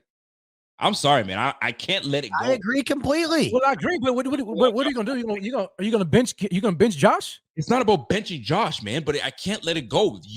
Josh, you're about to get all these cats fired and unemployed because they keep beating your ass and they keep freaking letting you do what you want to do, and you're out here doing your business. I get it. That's fine. You're grown ass. But when it comes time to freaking being accountable for your squad, you're not doing it. And now you're about to get your OC fired. You probably get your head coach fired right now. You're about to turn the whole locker room is turned upside down right now. I get that. Talk about it, but the locker room is pissed right now. As a defender, Heated, man. Heated. Player. I'm a defensive player. You mean to tell me I'm happy? I'm Russell Douglas. I was content on a 2-5 Packers team. What did y'all bring me to? What did you guys bring me to lose the playoffs over here too? Fam, I'd be pissed. Look, I get it. I get it, bro. Pissed if I'm Russell Douglas. I'd be pissed if I'm Jordan Poyer. I'd be pissed if I'm the defensive front. Yo, we played our asses off today just for us to freaking fall into this dumb mess of flipping around and doing some bullshit and losing on 12 men. If y'all just did your damn job after we gave you the football back, making Cortland's son fumble, giving you the football back, fam, I'm pissed. I'm pissed. So no, I don't want no damn camera in my face. As an offensive player, Gabe Davis went 0 receptions last week. Don't forget, I understand him. I went for 0 receptions last week. And now we lose this game. I drop a football. I get up a football that ends up in an interception. If we score on that drive, maybe this whole thing changes. But I cannot get off Josh Allen because now you've got a whole lot of guys pissed off right now because of your poor play and your decision making. And that's why I wonder what happens if you make a firing and it's the exact same thing happens. Then the buck just gets passed to the next guy, I feel like, in my opinion. When are we going to step back? And here's why I sit. And Rico, I know you're the same way as me. You and I just have a tough time going on here and really saying it like it is because we know that that's just not it is so hard to say it. There's layers. There's layers to it. I just want to know if the same thing happens under a completely new setup or whatever, then when do you, like, if you're, I guess the best way to put it is if after tonight you can't look at Allen being, in my opinion, the majority of the problem offensively tonight in comparison to what I thought Ken Dorsey's blame had to do with the loss tonight, then I don't think you ever will. You'll never come close to it. I think tonight was a perfect example of a game where if Allen just plays a slightly above average game and not turn the ball over, we're talking about 6 consecutive games here with a turnover, 2 tonight. And everybody wants to say it's off Gabe Davis's hands. I get it. I understand it. What about all the other ones? What about the 10 other ones on the season and the 70 plus other ones throughout his career here that leads the league as it stands currently? All of that does not indicate that he's a bad quarterback at all. But after tonight, I just think tonight of all nights, if you can't take a step back and understand that having 8 points going into halftime, 4 collective turnovers on this offense, multiple drop balls, and it's not just Allen, by the way, of course not. I mean, Diggs was a no-show tonight. Davis, once again, what do you have, 2 catches? And I understand one of them was one for a major chunk game. Consistency from him at all. Yeah, so when you look at it, I don't quite understand how nobody else seems to get any fraction of the blame and they think it's just going to be solved with a firing. That's why I've been so hesitant to just call for one of these guys' heads, because I don't know if there's something that happens on the sidelines that drastically changes the ability to not turn the ball over, to drop the ball, et cetera, et cetera. So, and then, the big question posed is, okay, well, then what is the answer? And to me, it's probably simpler than we're making it out to be. And it's, you just got to play better football. 4 turnovers, 8 points at half. It's just bad football. And that can be said for the vast majority of the games this season. And when you got people telling you that the interceptions are on the back of Ken Dorsey, I just don't even know how you could possibly even make that argument. It's because they don't want to blame the golden child. They don't want to blame. Not for this game. Like, now, if we're talking about this game alone, this game was on Josh. Yeah, Josh played horribly. But you have to look at it in totality. If we were 100% honest, okay, and we didn't have to worry about optics and money and all that kind of stuff, then I think we could agree. Like, Josh, bro, like I mean, we want to talk about accountability. You have to hold him accountable, right? But here's the problem: who's going to do that? What does holding Josh accountable look like? Does it look like a benching? Okay, it may look like it. But who's going to do that? Okay, hold on. And I love that you said that. Sometimes, you know me, I'm an analogy guy, right? Sometimes you just need to make things make sense. And sometimes you have to timeout. You know, there's timeouts where your kid is just fucking up and just doing some dumb shit and they don't act like they got some sense. You know what? You're grounded for a minute. You know what I'm saying? I'm going to talk to some folks that have some parents that ground them. I didn't deal with grounding. You got your ass whooped and sit your ass down for a quick second, right? Yeah. Josh hasn't been grounded.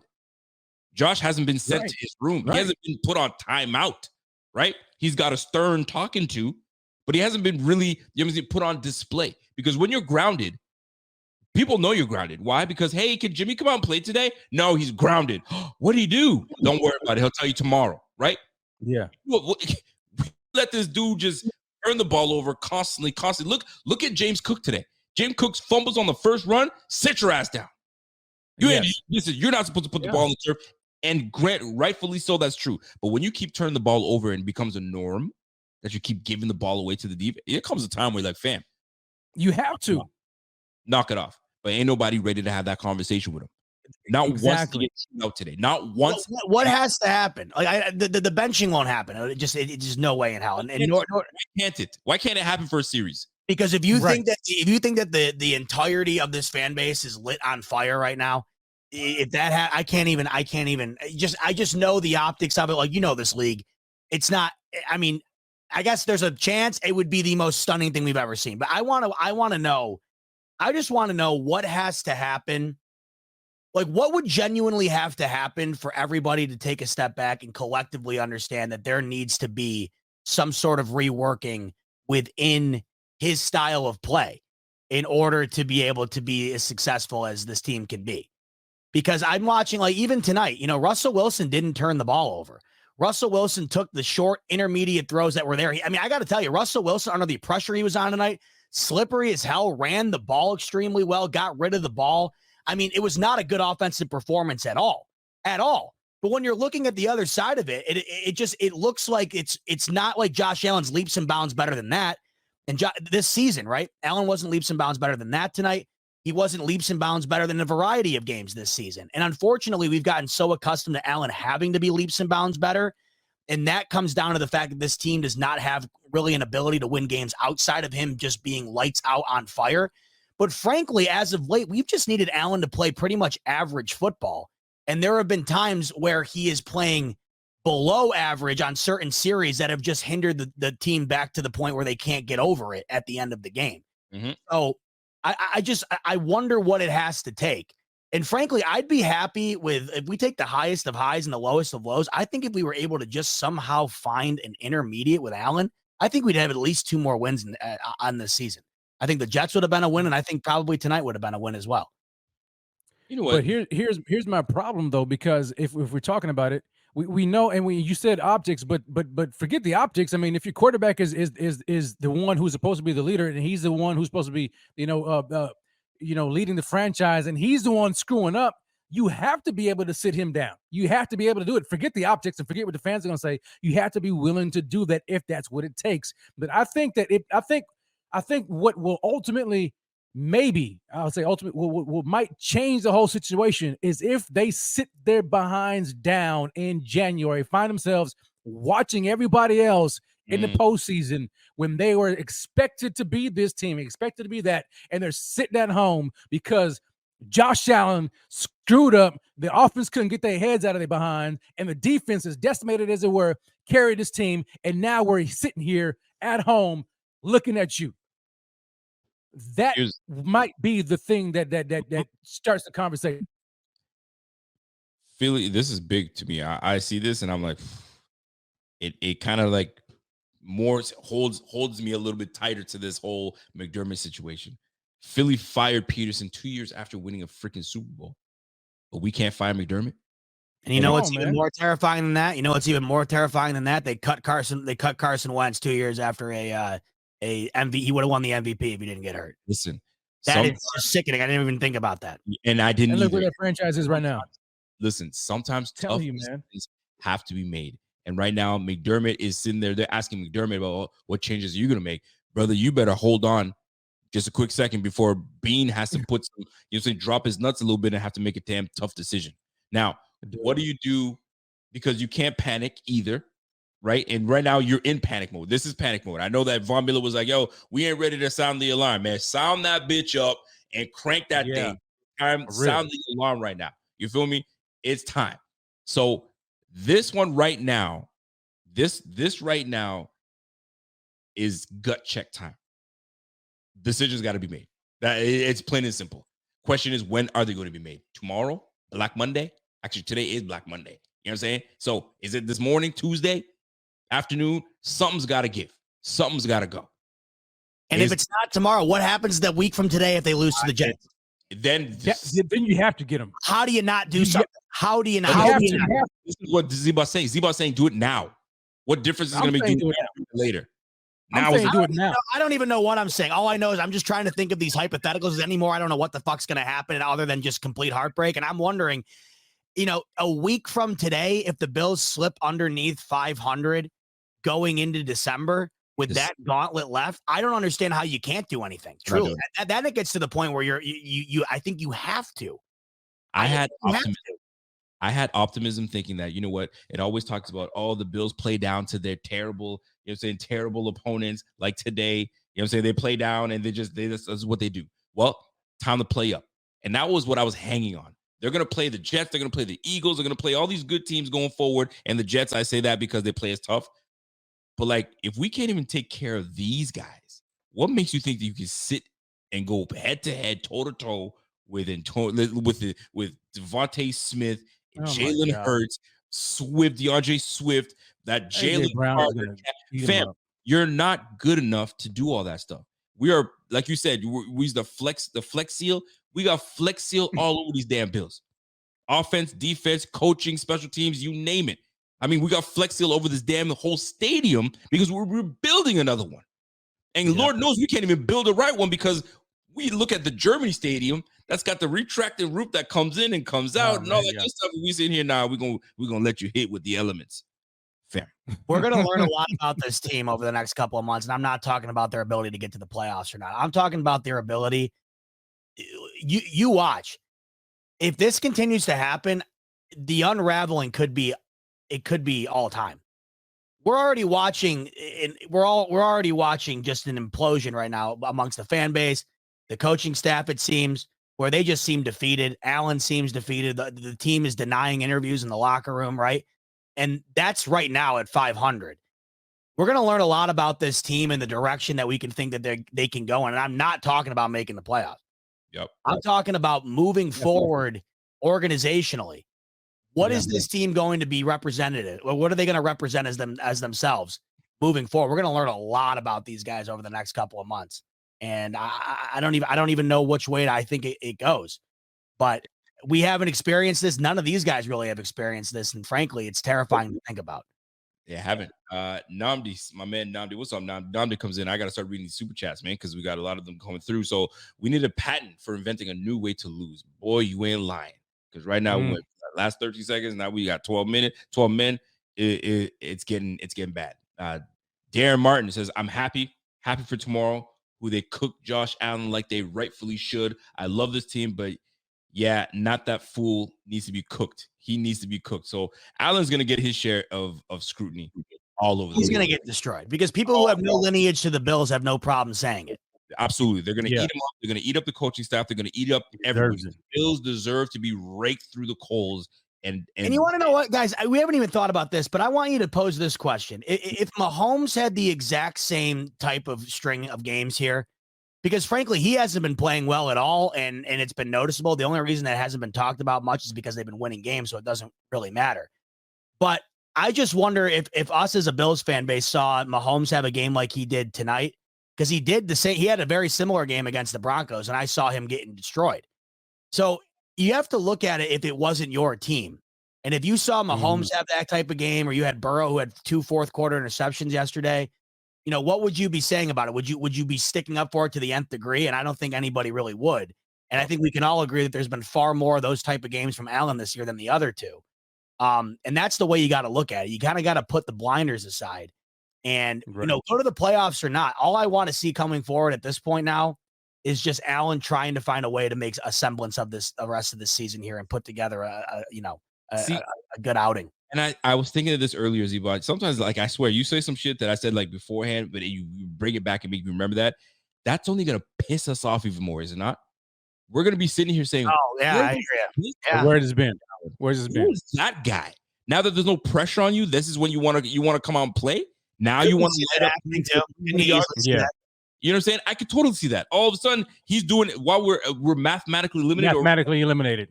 Oh my in god. the playoff. Now we're depending on other teams to lose, win, and do all this other stuff. And now he wants to come out and play because he's got less pressure on him. No, fuck you and all that. I would be so pissed. He did Oh you my the last God. 4 games. Where were you at? Turning the damn ball over left, right, center, man. Grow up. This is what happened. This is what needs to happen. And this is the maturity part. This is what Brady was trying to tell him. Grow up. You need to mature. Stop turning the ball over. If the check down is right there, take the check down. Quit throwing into double and triple team. It's sickening. And Brady's trying to tell him, yo, you're closer to my son's age, man. Grow the hell up. My goodness, man. It's sickening. Dude. I'm telling you. Oh. Darren Martin comes back with a super chat and says, yo, if you guys actually think it's Dorsey's fault, you guys are bum casuals who need to get a grip on reality. Ain't nobody blaming Dorsey. There's a lot of blame to go around. And Dorsey definitely wasn't one of them today. But if according to Coach McDermott, it might be. So we shall see, man. Another super chat coming in from Fluffy Panda. Says, I'd like to dedicate this season to the Madden curse. Still alive and well. Did you hear we're apparently running a type of reactionary offense per cover 1? I don't know what the fuck that means, reactionary offense. The fuck is reactionary offense? If by reactionary you mean we go down and all of a sudden this defense starts running tempo and they start running the ball and they start moving the ball down the field and scoring, then I couldn't agree more. Oh, that's then what that's the reactionary means. Yeah. It's pathetic. What kind of listen? We have to be The proactive. same exact thing week after week after week after week. Yeah. Fourth quarter Buffalo Bills can't be stopped offensively. You saw that stat they put up today, right? The margin of the point differential in the first quarter is like -11. The rest of the game is like +88 or something like that. You can't bury yourself in a hole every single game and then just expect to magically win. And they haven't. Hilarious. I'm going to tell you something. I was watching Brett Coleman's. I'm going to read the super chat first. A bunch of casuals in the chat calling for Dorsey's job. You are all casuals. Just trying to light someone up. So dumb. Who fumbled? Who threw the interception? It's on the players. I get it. Brett Coleman had a video he did, like a 20-minute video. Man, yeah, I love that video. And it was great. And he mentioned something about the EPA and the DVOA, but he says EPA is based pretty much long and short of it is based on how long you have and how many positive plays you have that gets you your points. So a grand example, we started the ball on the 15 or something of that nature, and it was a deep route to Gabe Davis, got us to midfield. Right. I'm like, in my head, I'm like, oh, this is exactly what he's talking about. We get ourselves from out of jams to get us a positive yard on the positive side of the field. And then this is where we stall. Very next play, fumble to the slip of the handoff to James Cook. And then we stall. We give the ball back. And I'm like, there it is. There's the reason behind all this nonsense. That's exactly what he said. Pathetic. It's pathetic, man. Richard Pierce says saying 2 interceptions when one was definitely 13's fault. Listen, it's a turnover, man. The turnovers are turnover at the end of the day. That's on Gabe. Gabe's got to catch that. It hit him right in the hands. But what are you going to do about it? That's just what it is. All right. Andy Johnson says, coaching staff has to go. It's time to clean house. Well, your wish may come true. Eric Peak, recognizing everything, we are seeing a total implosion of this team at every level except for the Douglas trade. In this situation, you have to burn it all. It's not any one thing, but everything. I mean, there's a whole lot of things popping right now. So I'm with you, Eric. I'm with you, Schmitty. Raymond Ramirez, what's up, Ray? Says Madden curse in effect. It's dark. It's not. Its season's not over. I don't know, man. I was optimistic. I would just do anything to be able to have that mindset. Anything. It must be so nice. It must be so nice. I'm not even remotely kidding. Man, I really wish because this team makes me physically ill. If I could step back from that game and be optimistic, I don't know what I wouldn't give to be able to be like that. I'm so jealous. So jealous. I'm with you, man. Duncan says, yo, I don't think I could want to be in this emotionally abusive relationship anymore, man. It's generally disheartening watching garbage football week after week. Listen, I ain't lying, man. That's not true. It's not false, excuse me. Deku says, yo, just as much blame can go to Dorsey and Allen as coach can take the ball out of his damn hand and run the ball. Listen, at the end of the day, and this is probably what Dorsey's talking about. Listen, we run the ball very well, but yet you don't have it. And you know what? Maybe McDermott wasn't the one that took James Cook out. Maybe it was somebody else, right? And James and Dorsey and Coach McDermott is like, that's why he's probably pissed in this offense. Had we kept him in, I highly doubt that. Me too. I highly doubt it as well. Or maybe like, 100%. why did we leave him out long? Hey, Coach, because we've seen him do that so many times in the past. Singletary got the doghouse too. Eric P says, I'm not a master of this game, but I'm a master of leadership. Fact is that the burden of command rests at the top of the food chain with McDermott. Accountability is zero.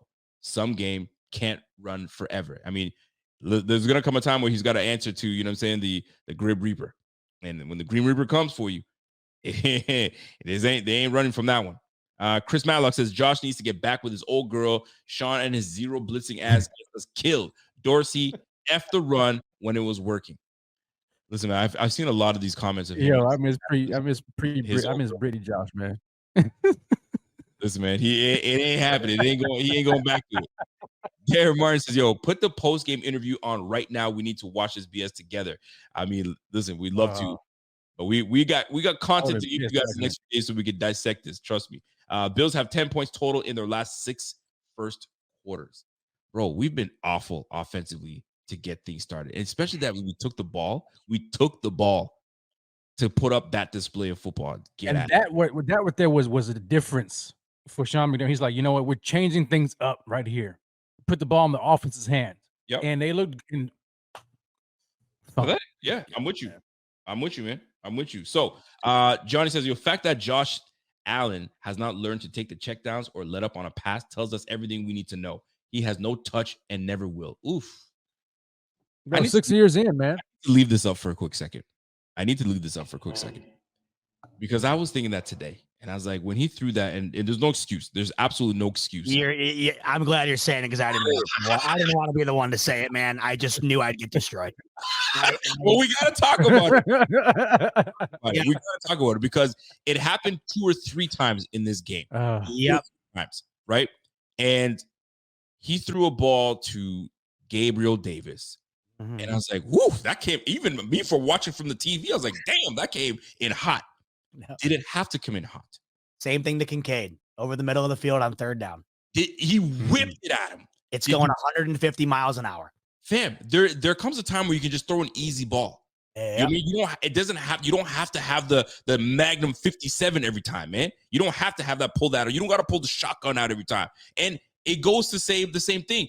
You had Stephon Diggs against the Patriots. He split the safety and corner. You had Diggs open by 5 yards.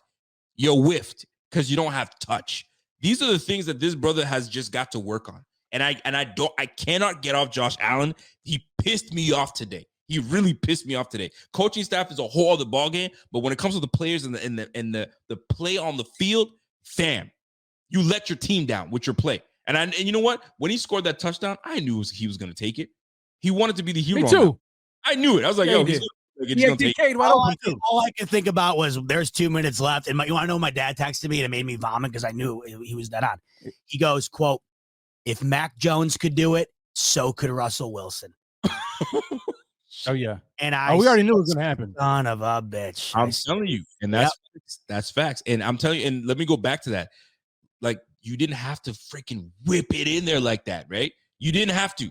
Put some touch on there, get it, and you can get it there, man. Like, there's no need to put so much on there. You make it easier for your receivers. Make it an easy catchable ball for your receivers, man. Simple as that. But you know what? Listen, I'm so glad this is brought up because you're not. You have Dalton Kincaid, who people say might have the best hands they've ever seen. He's caught 11. He's caught 10. Going into this game, he had caught 10 balls on 11 targets. Yep. On that throw, when you see that ball, yes, of course it should be caught. These guys are getting paid X, Y, and Z to catch the ball. Yes. But you also have to take a step back and not factor in just because they're professional athletes, they have to catch everything that comes their way, as far as touching their hands is concerned. The one in particular to me to Kincaid sticks out the most.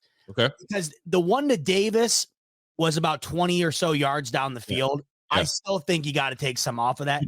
But the one to Kincaid was coming in about 400 miles an hour. And I got to tell you, Allen, if he can still throw that ball and it will still get there. Like we're talking about, it's very marginal, the timing in which it'll get there.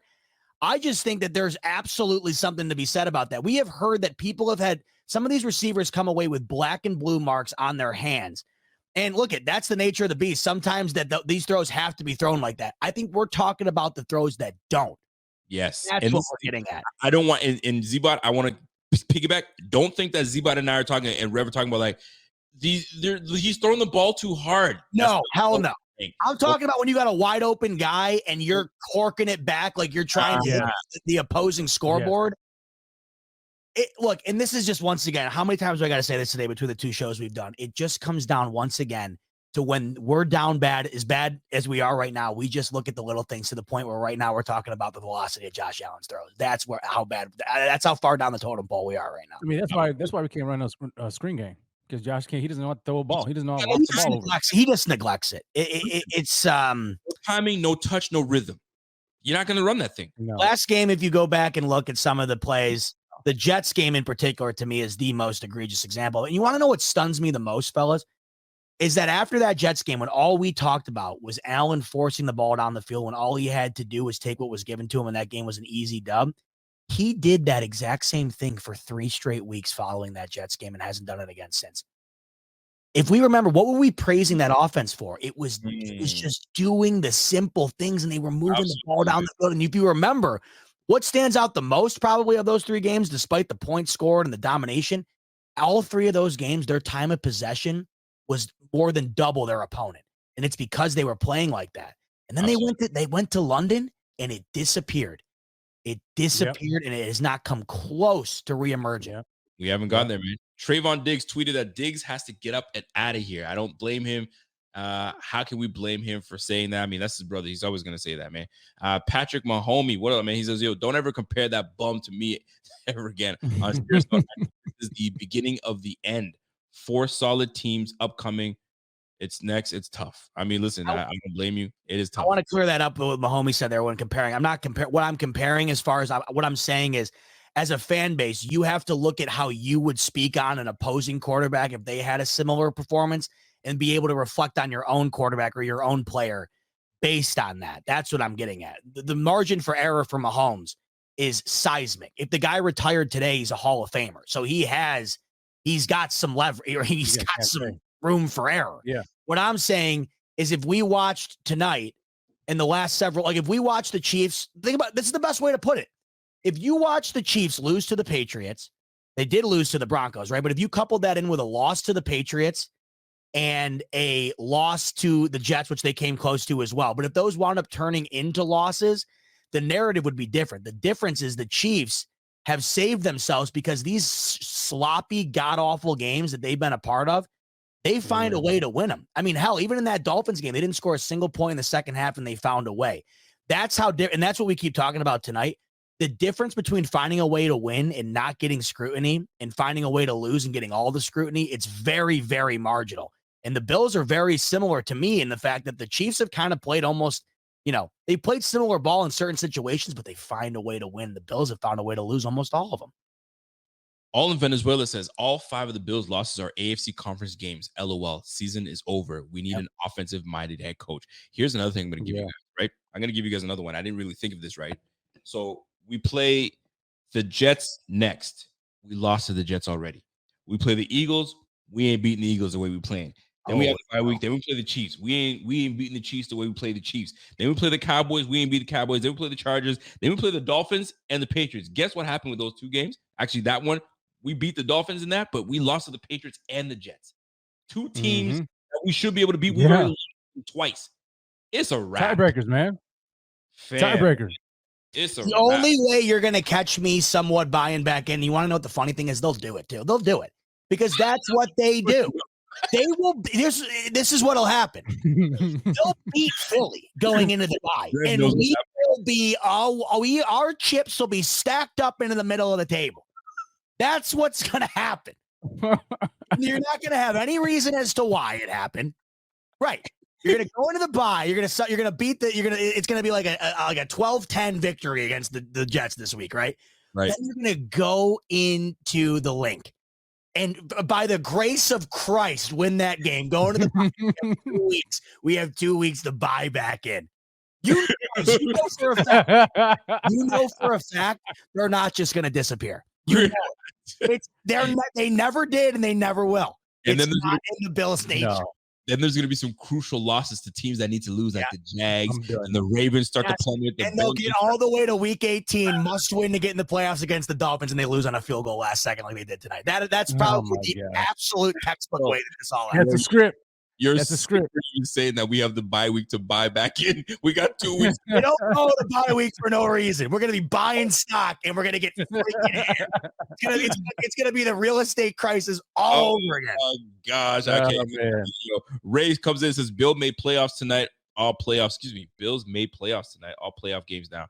I mean, listen, we lost a playoff game. Today was a playoff game. We lost that one. That was a wild card. We lost that one. Jason Pate says, your Allen plus McDermott extreme choking hazard. Bro, today wasn't good. Today was not good. It really wasn't. Rev's like, yo, come on now. Al Bristol says he'll trade Josh Allen for 2 firsts and a second, and I'm done. You know what I saw today? I saw somebody type here Deshaun Watson on the trade block, Rico. No. You know what I did? You almost got me there. I saw somebody type in, Brian Dable and Joe Schoen need to go to the Bills and say, what is it going to take for us to get Josh Allen? Give me Josh Allen. We'll give you, we're having a shitty ass season. You want give me the whole draft. You can start over and take our picks. Give us Josh Allen. My goodness. Would Bills ever lose their shit? You think Allen's struggling in Buffalo? Okay. I mean, I've heard the opposite. I've heard give a whatever to the Giants for Dable and take his contract for the head coach. That's what I've seen. And bring him back to head coach the team. Wouldn't that be something? That might work. Wouldn't that be something? Move on from what's his face. But they ain't giving Joe Schoen ain't giving him up, or Joe Schoen will fleece Dable. He'll fleece my man Bean. I can't see that happening, man. But that would be something. Andy comes in and says, if we were in agreement, the season is over. Fire Sean, end of the year, get an offensive guy as head coach. And I think that's what seems to be the route that people are going to try to take here. 2020 Josh Allen was peak Josh Allen. And has he reached his peak, and does he get better? That's the main question. I have a poll right now on my Twitter. Has Allen peaked in this regime?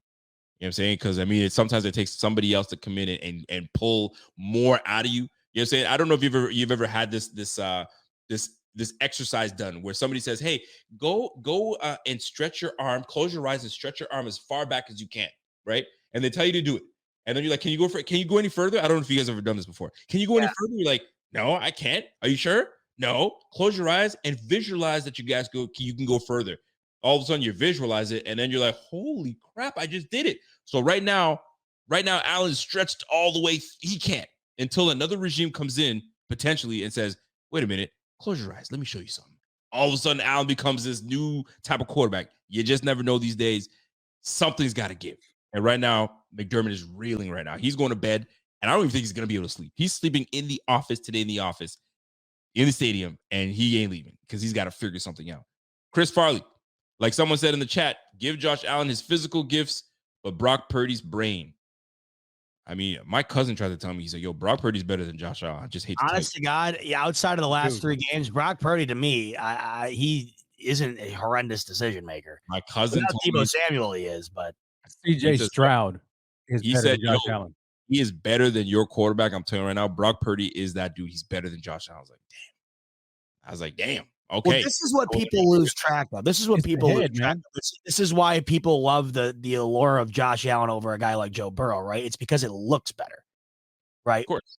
When you get down to it, though, when you're talking about like the little things, I think that's why a guy like your cousin says Purdy. He knows it's not true, but what he's saying is, when it comes down to like moving the sticks and stuff, and I think that's probably where he's going, because that's the crazy thing with Allen. He has all the attributes like in a Madden created character that you'd love to add, but what's lacking at times is just the things that come with the base stock model.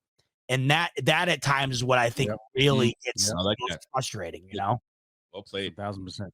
Anthony English says Josh isn't the problem. We need a head coach who knows I think he's showing how to think about about the offense and build around the offense like the defense and give everything to Josh. Look at KC. They've given Mahomes everything. I mean, they did. Right now, he's starting to learn how to, play without, JJ Schuster. He's trying to learn how to play without Tyreek Hill. So he's got new weapons. But Mahomes is Mahomes. Mahomes will not have games often like this. He'll have one. Bro, He they had, have You want to Andy know what, Reid. fellas? Even if he did, like I said earlier, like he could have 100 of those in a row, and what does it matter? He did exactly what He's all won 2 of Super us have Bowls. wanted forever. That to me is He's where won it's 2 like it Super doesn't Bowls, even man. matter. Yeah. McDermott is safe until the new stadium is built. I don't even think. Listen. Oh my God, he might not no. even make it to the new stadium. I'm telling you right now, may not even make it. Get a new OC, new receivers. Maybe McDork needs to go. Alexander comes in and says the team is constantly behind schedule on in-game adjustments. Adjustments. They're overthinking. The one thing is not working. Just do the other thing, i.e., run game versus passing game. That is a frustrating part because you know you can run against this team, but you choose not to. It's a choice at this point. Tough game, boys, but I feel for you. Kevin Gerard, what up, Kev? Kev is smiling on the inside, but You know he is. he knows how we feel. He knows how we feel. We're going through it tonight. We are going through it tonight. Matt Perino, Cook and Davis declined interview. Yeah, that's a tough one. And when you don't want to speak, that means you pissed. You ain't trying to talk to anybody right now. I'll say it again this week, fellas. Ben Johnson is the savior. Well, I tell you right now, Ben Johnson, I mean, he'd be a fool if he didn't jump on an opportunity to play with Josh Allen and Stephon Diggs, right? So if that opportunity becomes open, I would assume he'd become the front runner to take that spot. But you just I got something to say about that here in shortly.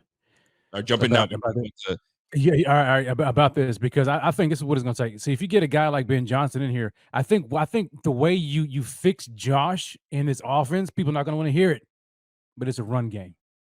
You get an offensive coordinator in here with the mindset who knows football and has a creative run game scheme and says, hey, this is what we're going to do. We're going to bring in we're going to get a dynamic running back. We're going to you look at the scheme because even you had brought up that Brett Coleman thing. He even talked about it. He said, now when they get in the red zone and when they get in that area where they're in scoring position, they have one of the worst run schemes in the NFL. Their run scheme is awful. The Bills run scheme. That's on coaching. But here, you know what the rebuttal is going to be? But you don't take the ball out of Josh Allen's hands. He's elite. You can't take the ball out of his hands. You need to keep the ball in Josh Allen's hands. And maybe how you save his ass is by taking the ball out of his hands and giving it to the complaint is always the opposite of what occurred. That's always the complaint. Yep. Yeah. You can't take the ball out of his hands. He's Josh Allen. Brady handed the ball off multiple times. You're bringing Dable as head coach. If he gets fired, Dable ain't getting fired. He got coach of the year last year. His team is absolutely atrocious. They're gonna get their draft picks. They're gonna fix that team. They will fix that team, but it starts with a quarterback, and they signed that poor idiot. Oh my God, the worst contract. And Daniel, it's not Daniel Jones' fault. It's Joe Schoen and Brian Dable. But you never did. You guys were put in a hard spot. Either extend him or not. You better hope that Joe Schoen created that contract like Brandon Bean would, where you have an out. And if you don't have an out, you're screwed. You're screwed. Jason Stroud, what's up, Jay? Jay comes in and says, yo, Josh Peterman is not elite. His turnovers are terrible. Self-inflicted, zero leadership. I want to blame the D, but missing 7 starters, again, balling out until collapsing at the end. 4th straight game. Man, that's a lot right there. Josh Peterman. Zero leadership. I never thought zero leadership from Josh. Zero leadership. Do you guys think he's got zero leadership? Do you believe that? I don't think. I mean, I don't know. think you can question it. I don't know. Everybody seems to have glowing things to say about him, so I can't question it from that perspective. But if you're looking at it from something that we can visualize, there's nothing to really put out there that's tangible. No. I will say though, the sickening thing is we now have like 6 photos from this season of him just looking. Oh my gosh, just absolutely dog shit horrible. And I just can't. But I can't for the life of me. Like even you would have figured at least one of these games over the last month, just because of that, they would have found a way to just go out and just click. That's the most alarming thing. Even with all the turmoil to the point of having that players meeting and you take the ball, right? Like, they meant business going into the game where they're like, we have got to get this in gear. And they take the ball and they still do that today, man. Facts. Man, oh man. It's rough, man. It's a rough one. I got another super chat coming in. from Jay Rich as well. Josh JR says, great show, fellas. Can we please get a coach that hold their players accountable? Because I feel that McDermott isn't that type of coach. He's soft. Well, he holds some players accountable, not the player. It's tough, man. You're not going to see. And you know what? Some coaches are vocal and they will get in your face and they'll chew you out, and some coaches don't. Have you guys ever seen McDermott chew somebody out yet? No, maybe never. once or twice in his 6-year career, 6-year tenure. I don't think he's chewing out of the doghouse.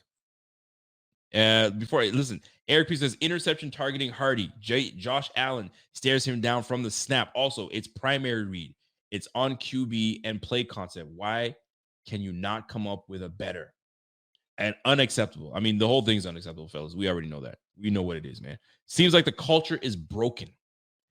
Listen, that's a interesting comment right there. The culture, because a lot of times it was trust the process, playoff caliber, championship caliber, and all those sayings and mantras were, were, it was being pushed, and for the most part, it was working until you start taking these L's in these moments where you're like, okay, I don't know if on the coach. I don't think it is. I don't because you lose. I don't say you lose. I'm not saying he lost the locker room, but some things get stale after a while, and you wonder if things are getting stale with McDermott.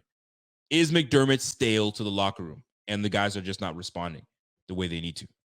And you wonder about that. And defense seems, and it's tough to say that because defense is performing. Even in their depleted state, they're still performing and doing their best that they can. Offense, on the other hand, maybe they don't have a proper representation from Sean McDermott, because sometimes you want your coaching staff to emulate you a little bit. But I don't think any of that is coming off on this offense side of the ball. And that's what it looks like to me. Chandler, what up, Chan? Says, yo, Josh Allen demands top-tier OC, Dable tamed Sugar High Josh. Well, and Sugar High Josh is just out of control right now, I suppose. I guess that's what you're going to tell me right now. Fellas, I walked in like this and walked out like that. I get it. I don't know what that means, but I get it. Fellas, I walked in 100%, walked out dead inside. Oh, that's Evan Harrington. I feel you, man. I mean, we asked Evan Harrington if it was live that, or he says, yo, it was pretty dead.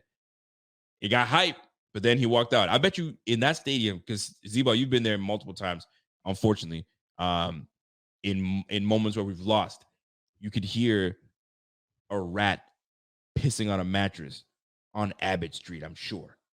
Yeah, I was the rat taking the piss.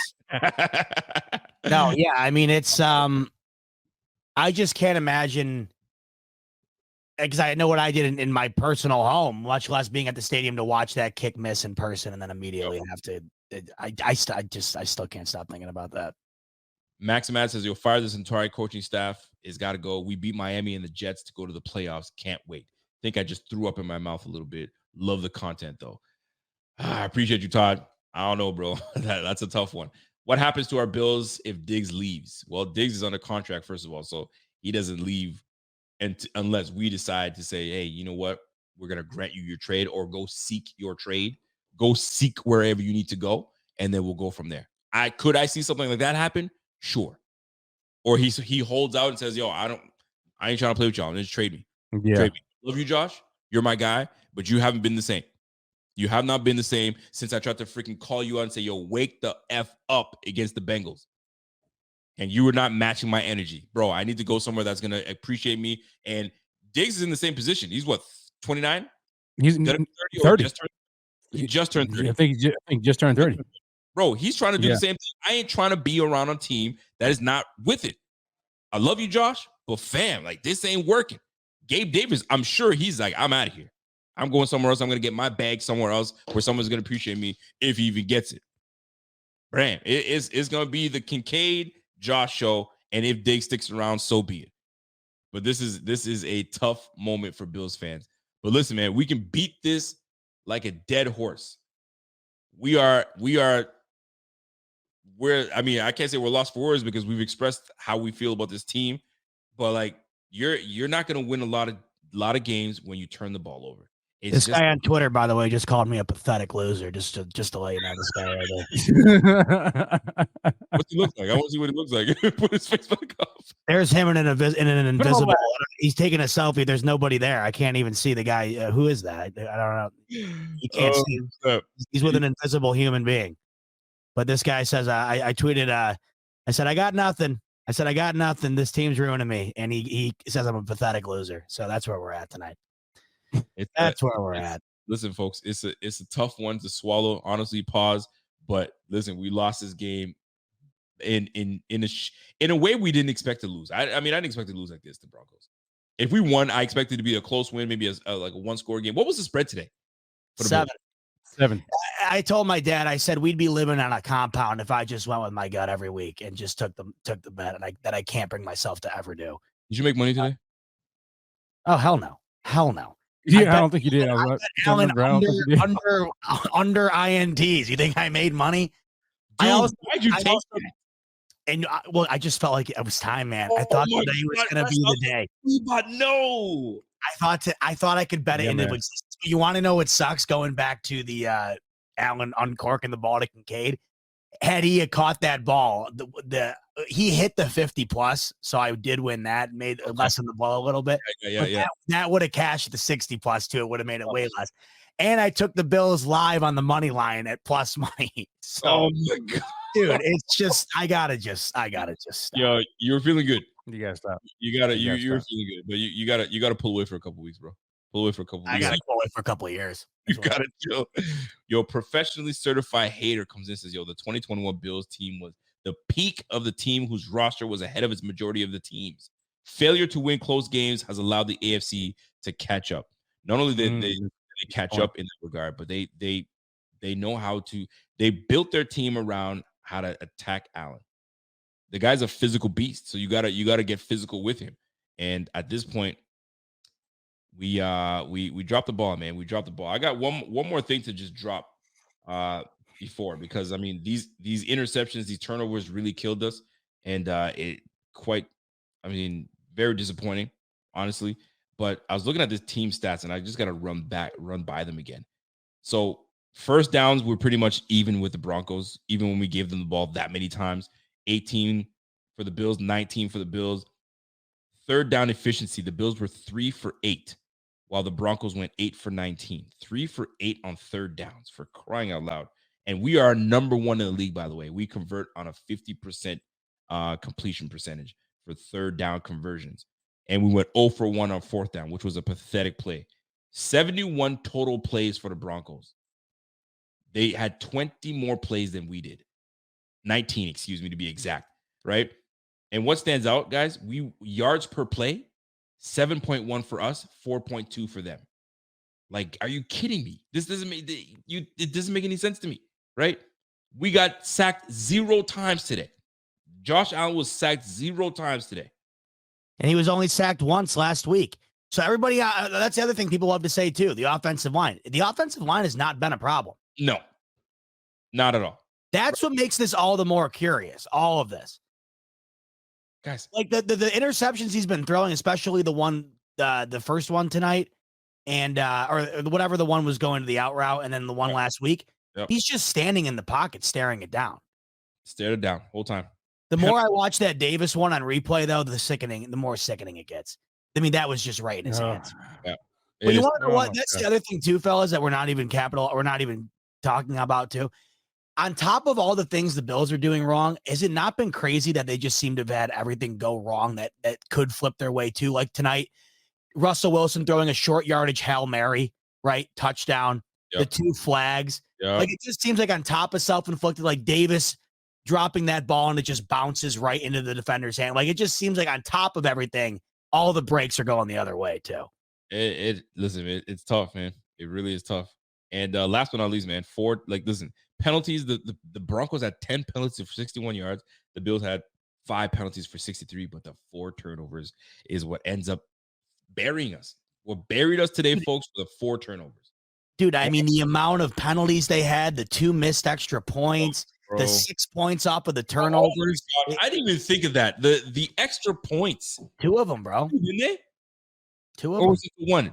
He hit the upright on 1, and then they fumbled the snap on the other. That's why the Bills took the lead. Missed 2 on top of that, and they missed a field goal at the end. My gosh. Listen, They were trying to give us the game. The They Broncos were doing everything in their power. giving us the game, and we It said was an ultimate battle of both of them trying to just. It was like a hot potato. You take it. You take it. You take the game. Oh you take my the game. gosh, man. What a waste. Yo, What did y'all see Little Dirty's troll? Oh, he didn't I troll us, think did he? McKenzie said Broncos got was trying to McKenzie ripping lose us and now? still couldn't No. lose. What did he say? He said Broncos was trying to lose and still couldn't lose. Oh my god. And we got a little dirty ripping on us now, man. I mean, what in the hell? I mean, just. Yo, that's And we're funny, catching man. it. I mean, and this is the worst too. This is the week now where I can't listen to the radio at all. Right? I got to avoid. I can't do it because it's all so deserving too, and it's like I can't sit and listen to Oh, it. it is very last bit of it. You're going to get absolutely destroyed on TV. Your boy Colin Cowherd is going to eat us alive. Eat him. And people rip Eat on him him all the time, but he's so dead on. He's just so dead on. And, Spot on, man. whatever he's had to say about the Bills recently, I mean, and it just goes back to once again, it's like there's a reason everybody hates guys like him. And it's like I haven't had any issues. I mean, obviously there's some things with these guys that is simply meant to just be said, but I have no problem in accepting what's going on right now. That to me, I think it would just make it worse for me if I just denied it all. That's the thing. I can't do that because if I deny it, then I'm just I don't even know how you can continue to go into each week and come out of that with with another excuse for the denial. That's the thing to me. Like I get it if it was one or two times, but I can't fathom the blueprint that this team has put out in almost every game. It is uncanny. The non-scoring in the first quarter, the first half, the fourth quarter emergence far too late. I mean, it's been almost every game. We're freaking predictable. We're predictable. That's what it comes down to at the end of the day. We're predictable. Predictable. That's why you gotta burn it, man. We got the ball back, and I'm like, okay, this is a perfect time that James Cook is running angry. He's running with purpose. He's running with motivation. Hand him the ball. You know what we do? We pass on an RPO. The ball gets deflected. Next play, we throw. I hated that. You know what series I'm talking about, right? Deflected ball. Then the next play, we throw incomplete. Then we got no choice but to throw the football. 3 and out. We're done. Like, we're predictable. We've become predictable. Defenses are cluing in on what we do, and that's that. So we can make fun of the Lamar Jacksons all we want. They're 7-2 or 7-3. You know what I'm saying? And the Bills right now are 5-5. When's the last time we lost 5? With a first-year offensive coordinator coming from college. Allen's rookie year was the last time they were 5-5. Then we go what? We went 6-10. His rookie year. 6-10. I think so. And we lost the play. We didn't make the playoffs. Golly. And then we made the playoffs every year after that. Yeah, 6-10. Fam, it wouldn't shock me if we went 6-10 again. And I am not ready to talk draft. I'm sorry. I just got out of that shit. I'm not trying to mock drafts. Who the Bills? I was teasing. That's where we've gotten to, man. I won't. No. Who we gonna pick at the 14th pick? Because that's the way we fucking trending right now. We trending with a top 2 pick.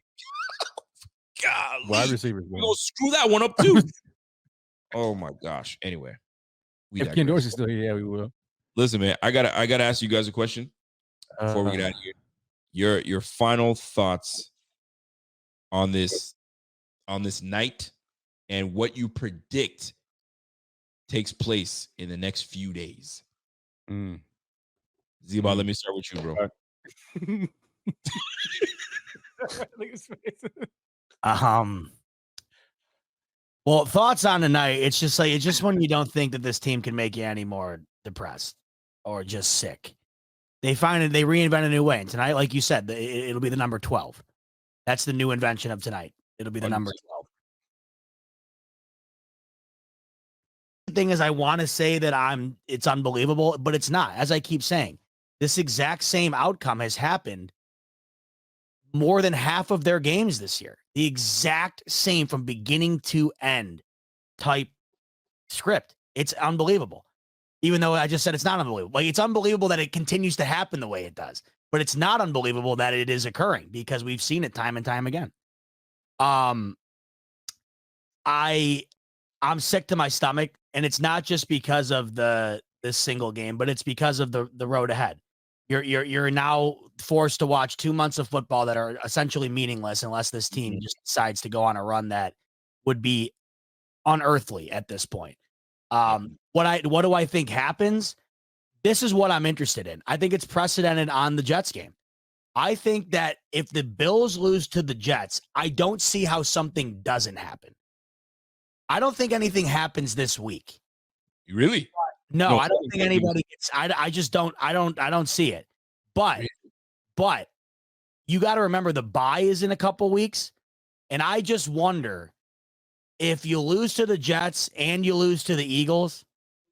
I don't know how it's possible to not do something. If you win against the Jets, I guess nothing happens. But then again, you go into the Eagles game, and I guess it depends on how that game goes. Either way, I'll say this.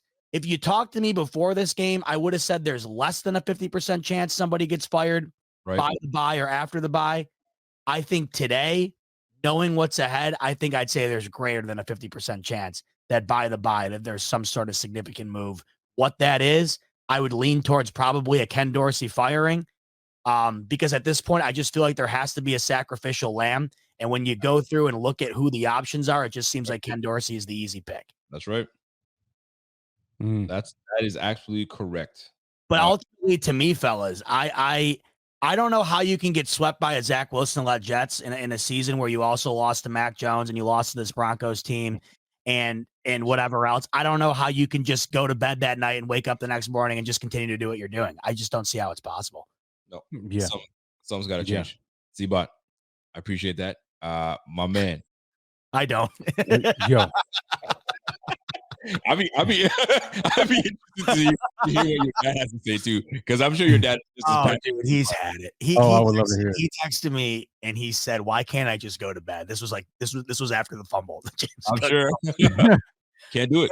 And it's amazing. Like the predictability of being like, I think I'm good at doing it now, right? Where you see them, like when you saw them score and you just knew that they're going to go down and it's going to be close. But he's able to spot it like instantaneously. And it's just because that's why earlier when people were saying like, there's no way the Bills can get X, Y, and Z win. I would agree with you, except the Bills just somehow find a way to make it as heart-wrenching as possible. That's why it wouldn't stun me in the slightest if they go into the bye 7-5, somehow beating the Eagles before it. And like we said, we're all just bought back in because it just feels like it always had. Like at this point, fellas, if they like, if it's going to be like this, then just let it be like this. I don't know if I can handle like all of a sudden a resurgence just to completely die back down again before the playoff or something like that. It just always feels like it's got to be the most painful thing imaginable. It does, man. It does. Kevin G says, yo, who are we losing next year? Is this the last year? Who we lose next year, there's going to be a plethora of people, coaches. We'll start with the coaches, but who we lose next year, who knows, man? We got some coaches to be the least of the concerns, right? Based on who we're losing. Yeah. We got some guys in last year of their contracts. Jordan Poyer, I can't see us bringing Jordan Poyer back. We got to make a decision on Micah Hyde. Micah Hyde might even be done. He might be done. So like we've got some major things to do on the defense. And the sickening part about it is offense is what needs the help. But because we got so many guys leaving the squad, we're gonna have to replenish this defense. The defense again, which is like we've done that before. And I don't want to say it's a 1-year deal, king. You know. Fam, I just don't get it, but like if you think about it, the majority of like almost like the vast majority of the defense, it like almost has to be revamped.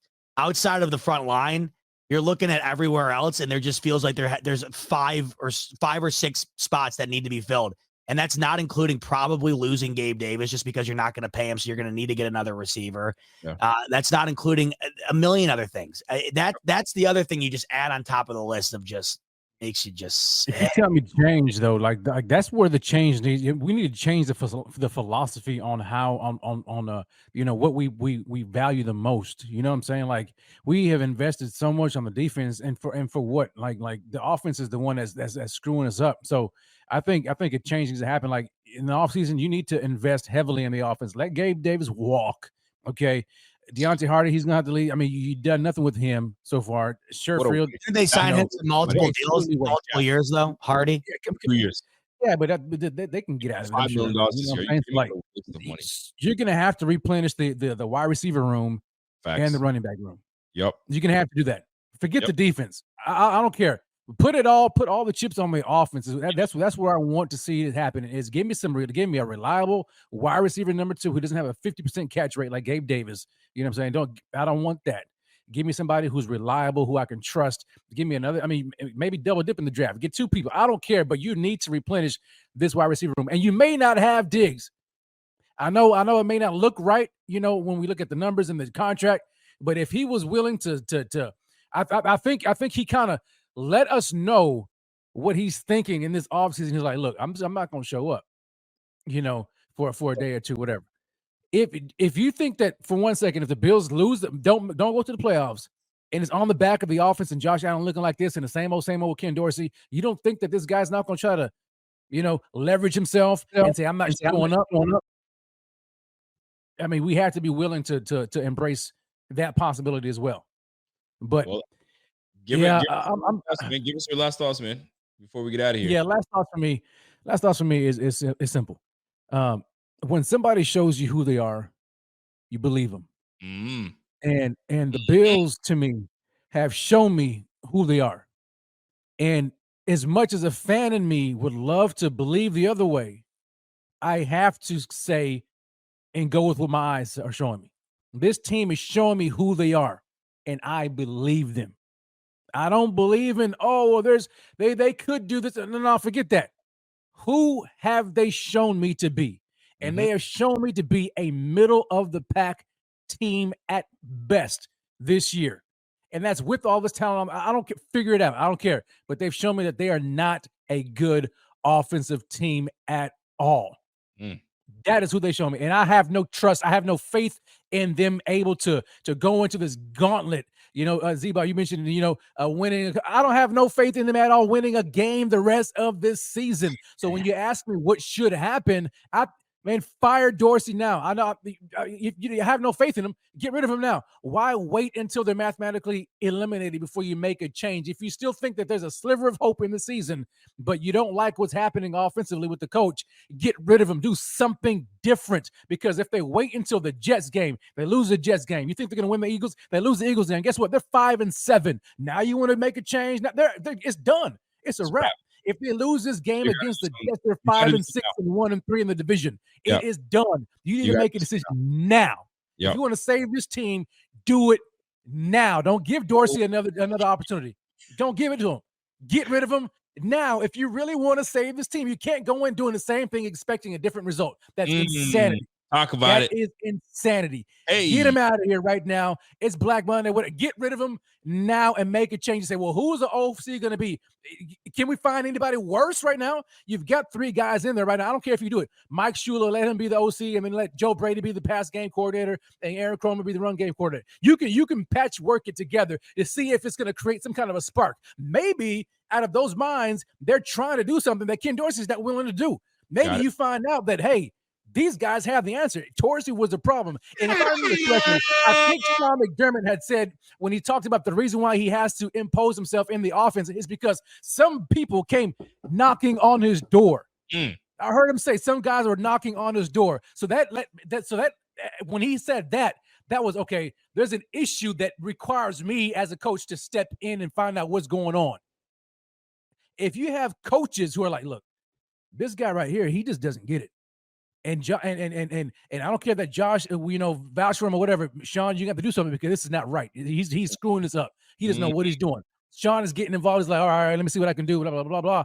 And let me give him some time. Time is up. Time is up, brother. Excellent. You gotta go. You gotta go. And I don't care what, because you have to do something to save the season. You can't go into next week a divisional game against a team you lost already to, and think that that's all of a sudden going to change. Do the same thing. Facts. Get rid of him now. Get rid of him now. And here's what I'm gonna do.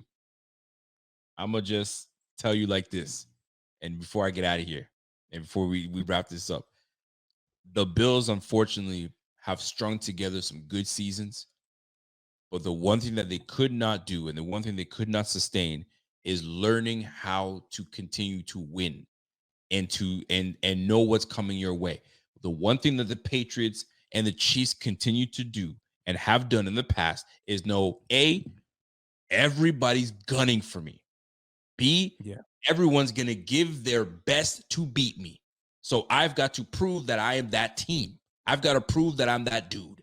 And if I'm not doing what I'm supposed to do, and if I'm not, I'm just another team stringing some wins together, barely getting together and putting some things together. And once we go to the playoffs, we don't perform, right? Patriots have won multiple Super Bowls doing what they do best, knowing that they're going to get everybody's best every time. And the minute that this team realizes, guys, you're part of the, the top teams, you got to know that they're going to bring you everything they got every week. But Josh keeps giving the ball away every single time like he's still a rook. That can't happen. That can't happen. So I'm with Z-Bot. I'm with you, Rev. Something's got to change this week. Something's got to go this week, because if you're still trying to salvage it, because mathematically you're still in it, your only thing you can do is win the division. So you got to wait. You got to hope that these guys falter. And right now the Dolphins' schedule is actually favorable to them. The rest of them, I mean, who cares about what the Patriots do? And the Jets are nipping at your heels. And if you lose to the Jets next week, it's a wrap. It's done. It's over with. If you lose to Wilson again, and he has a game of his lifetime with him and Garrett Wilson kicking your ass and Breece Hall coming in and rushing for 150 yards, So Bills fans, I hate to break it to you. I needed this session for me to kind of come to realization, we hanging on by a thread, by a little thread. That's it, right? And that thread is so thin. All it takes is and it's a wrap. So that being said, I'm going to wrap this up. I appreciate you guys. And we gotta do this again. Z-Bot, I don't know if you're going live tomorrow. I'm sure the people are going to want to hear from you, but you're probably beat. No, I'm going to go live tomorrow in the morning. So be on the look. It's going to be a switch in the normal scheduling, because I'm going to see a little DMB tomorrow night, soothe my soul, take me out of the grave that I've currently put myself into. I like it a lot. Tomorrow morning, be on the lookout. Same place you're at right now. A little smoke break. I'm going to get a little sleep tonight, and then I'll be, it'll be like what we usually get. After we've had too many of these, Rico, too many of these post game therapy sessions, but another one in store for you tomorrow. And I got a small announcement I got to make as well. I'm going to be tomorrow on I'm going to be on the BR app, the Bleacher Report app, and breaking down, what I'm saying, if we are panicking. Are we in panic mode? I think y'all know the answer. So I'll be talking about it on the Bleacher Report. Right. Download that app. Join your boy. I'll be at 11 a.m. Eastern, 12 p.m. my time, so 11 a.m. your time. Your boy is be on it, and we're gonna talk it out. And I'll have to sleep on it and go from there. So that being said, gentlemen, I appreciate you. I'm glad that you're like, yo, can I come on? Heck yeah, bring it on. Yeah. We need to talk about this, because I think the people needed this. I think I needed this. I think you needed this, and we shall see what the powers that be, who's going to drop their nuts and make a decision. Because if nothing's made, then I'll tell you right now, at the end of the season, every one of these guys got to go. Sorry, you got to go. You got to go. McDermott, pack your shit. Take your Ken Dorsey with you. You know what I'm saying? Take Eric Washington with you. Take the whole squad with you. You're out of here. We're cleaning house. Dean, you're going to have to, figure things out on your own. Anyway, that being said, folks, I hope you guys enjoyed this show. I hope it gave you guys something. Smash that like before you get out of here. You know what I'm saying? If you have not subscribed to the channel. We've just hit another milestone. We've reached 26,000 subscribers on this page. We're trying to get up to 30,000 subscribers. So let's hit that, man. I know it's a move to talk about it, but because of y'all appreciate the content. Smash that like and hit that subscribe button, and we'll do it up again. Until next time, I'd love to say go Bills, but golly. Cry it out. Cry it out, man. So you guys enjoy the rest of your evening. Go to bed. It's 2:30 in the morning. Enjoy it. It's it's 3 o'clock in the morning for me. I gotta get out of here, man. So you guys have yourself a great one. And until next time, I'll see y'all tomorrow morning. Z-Bot will see you guys tomorrow morning.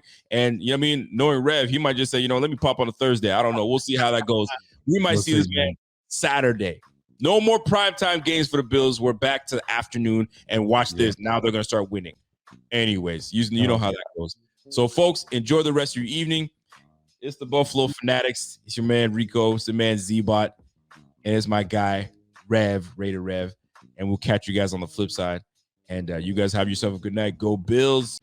If you're a custodial supervisor at a local high school, you know that cleanliness is key, and that the best place to get cleaning supplies is from Grainger. Grainger helps you stay fully stocked on the products you trust, from paper towels and disinfectants to floor scrubbers. Plus, you can rely on Grainger for easy reordering, so you never run out of what you need. Call 1-800-GRAINGER, click Grainger.com, or just stop by. Grainger, for the ones who get it done. Time. It's always vanishing. The commute, the errands, the work functions, the meetings, selling your car. Unless you sell your car with Carvana. Get a real offer in minutes. Get it picked up from your door. Get paid on the spot. So fast, you'll wonder what the catch is. There isn't one. We just respect you and your time. Oh, you're still here? Move along now. Enjoy your day.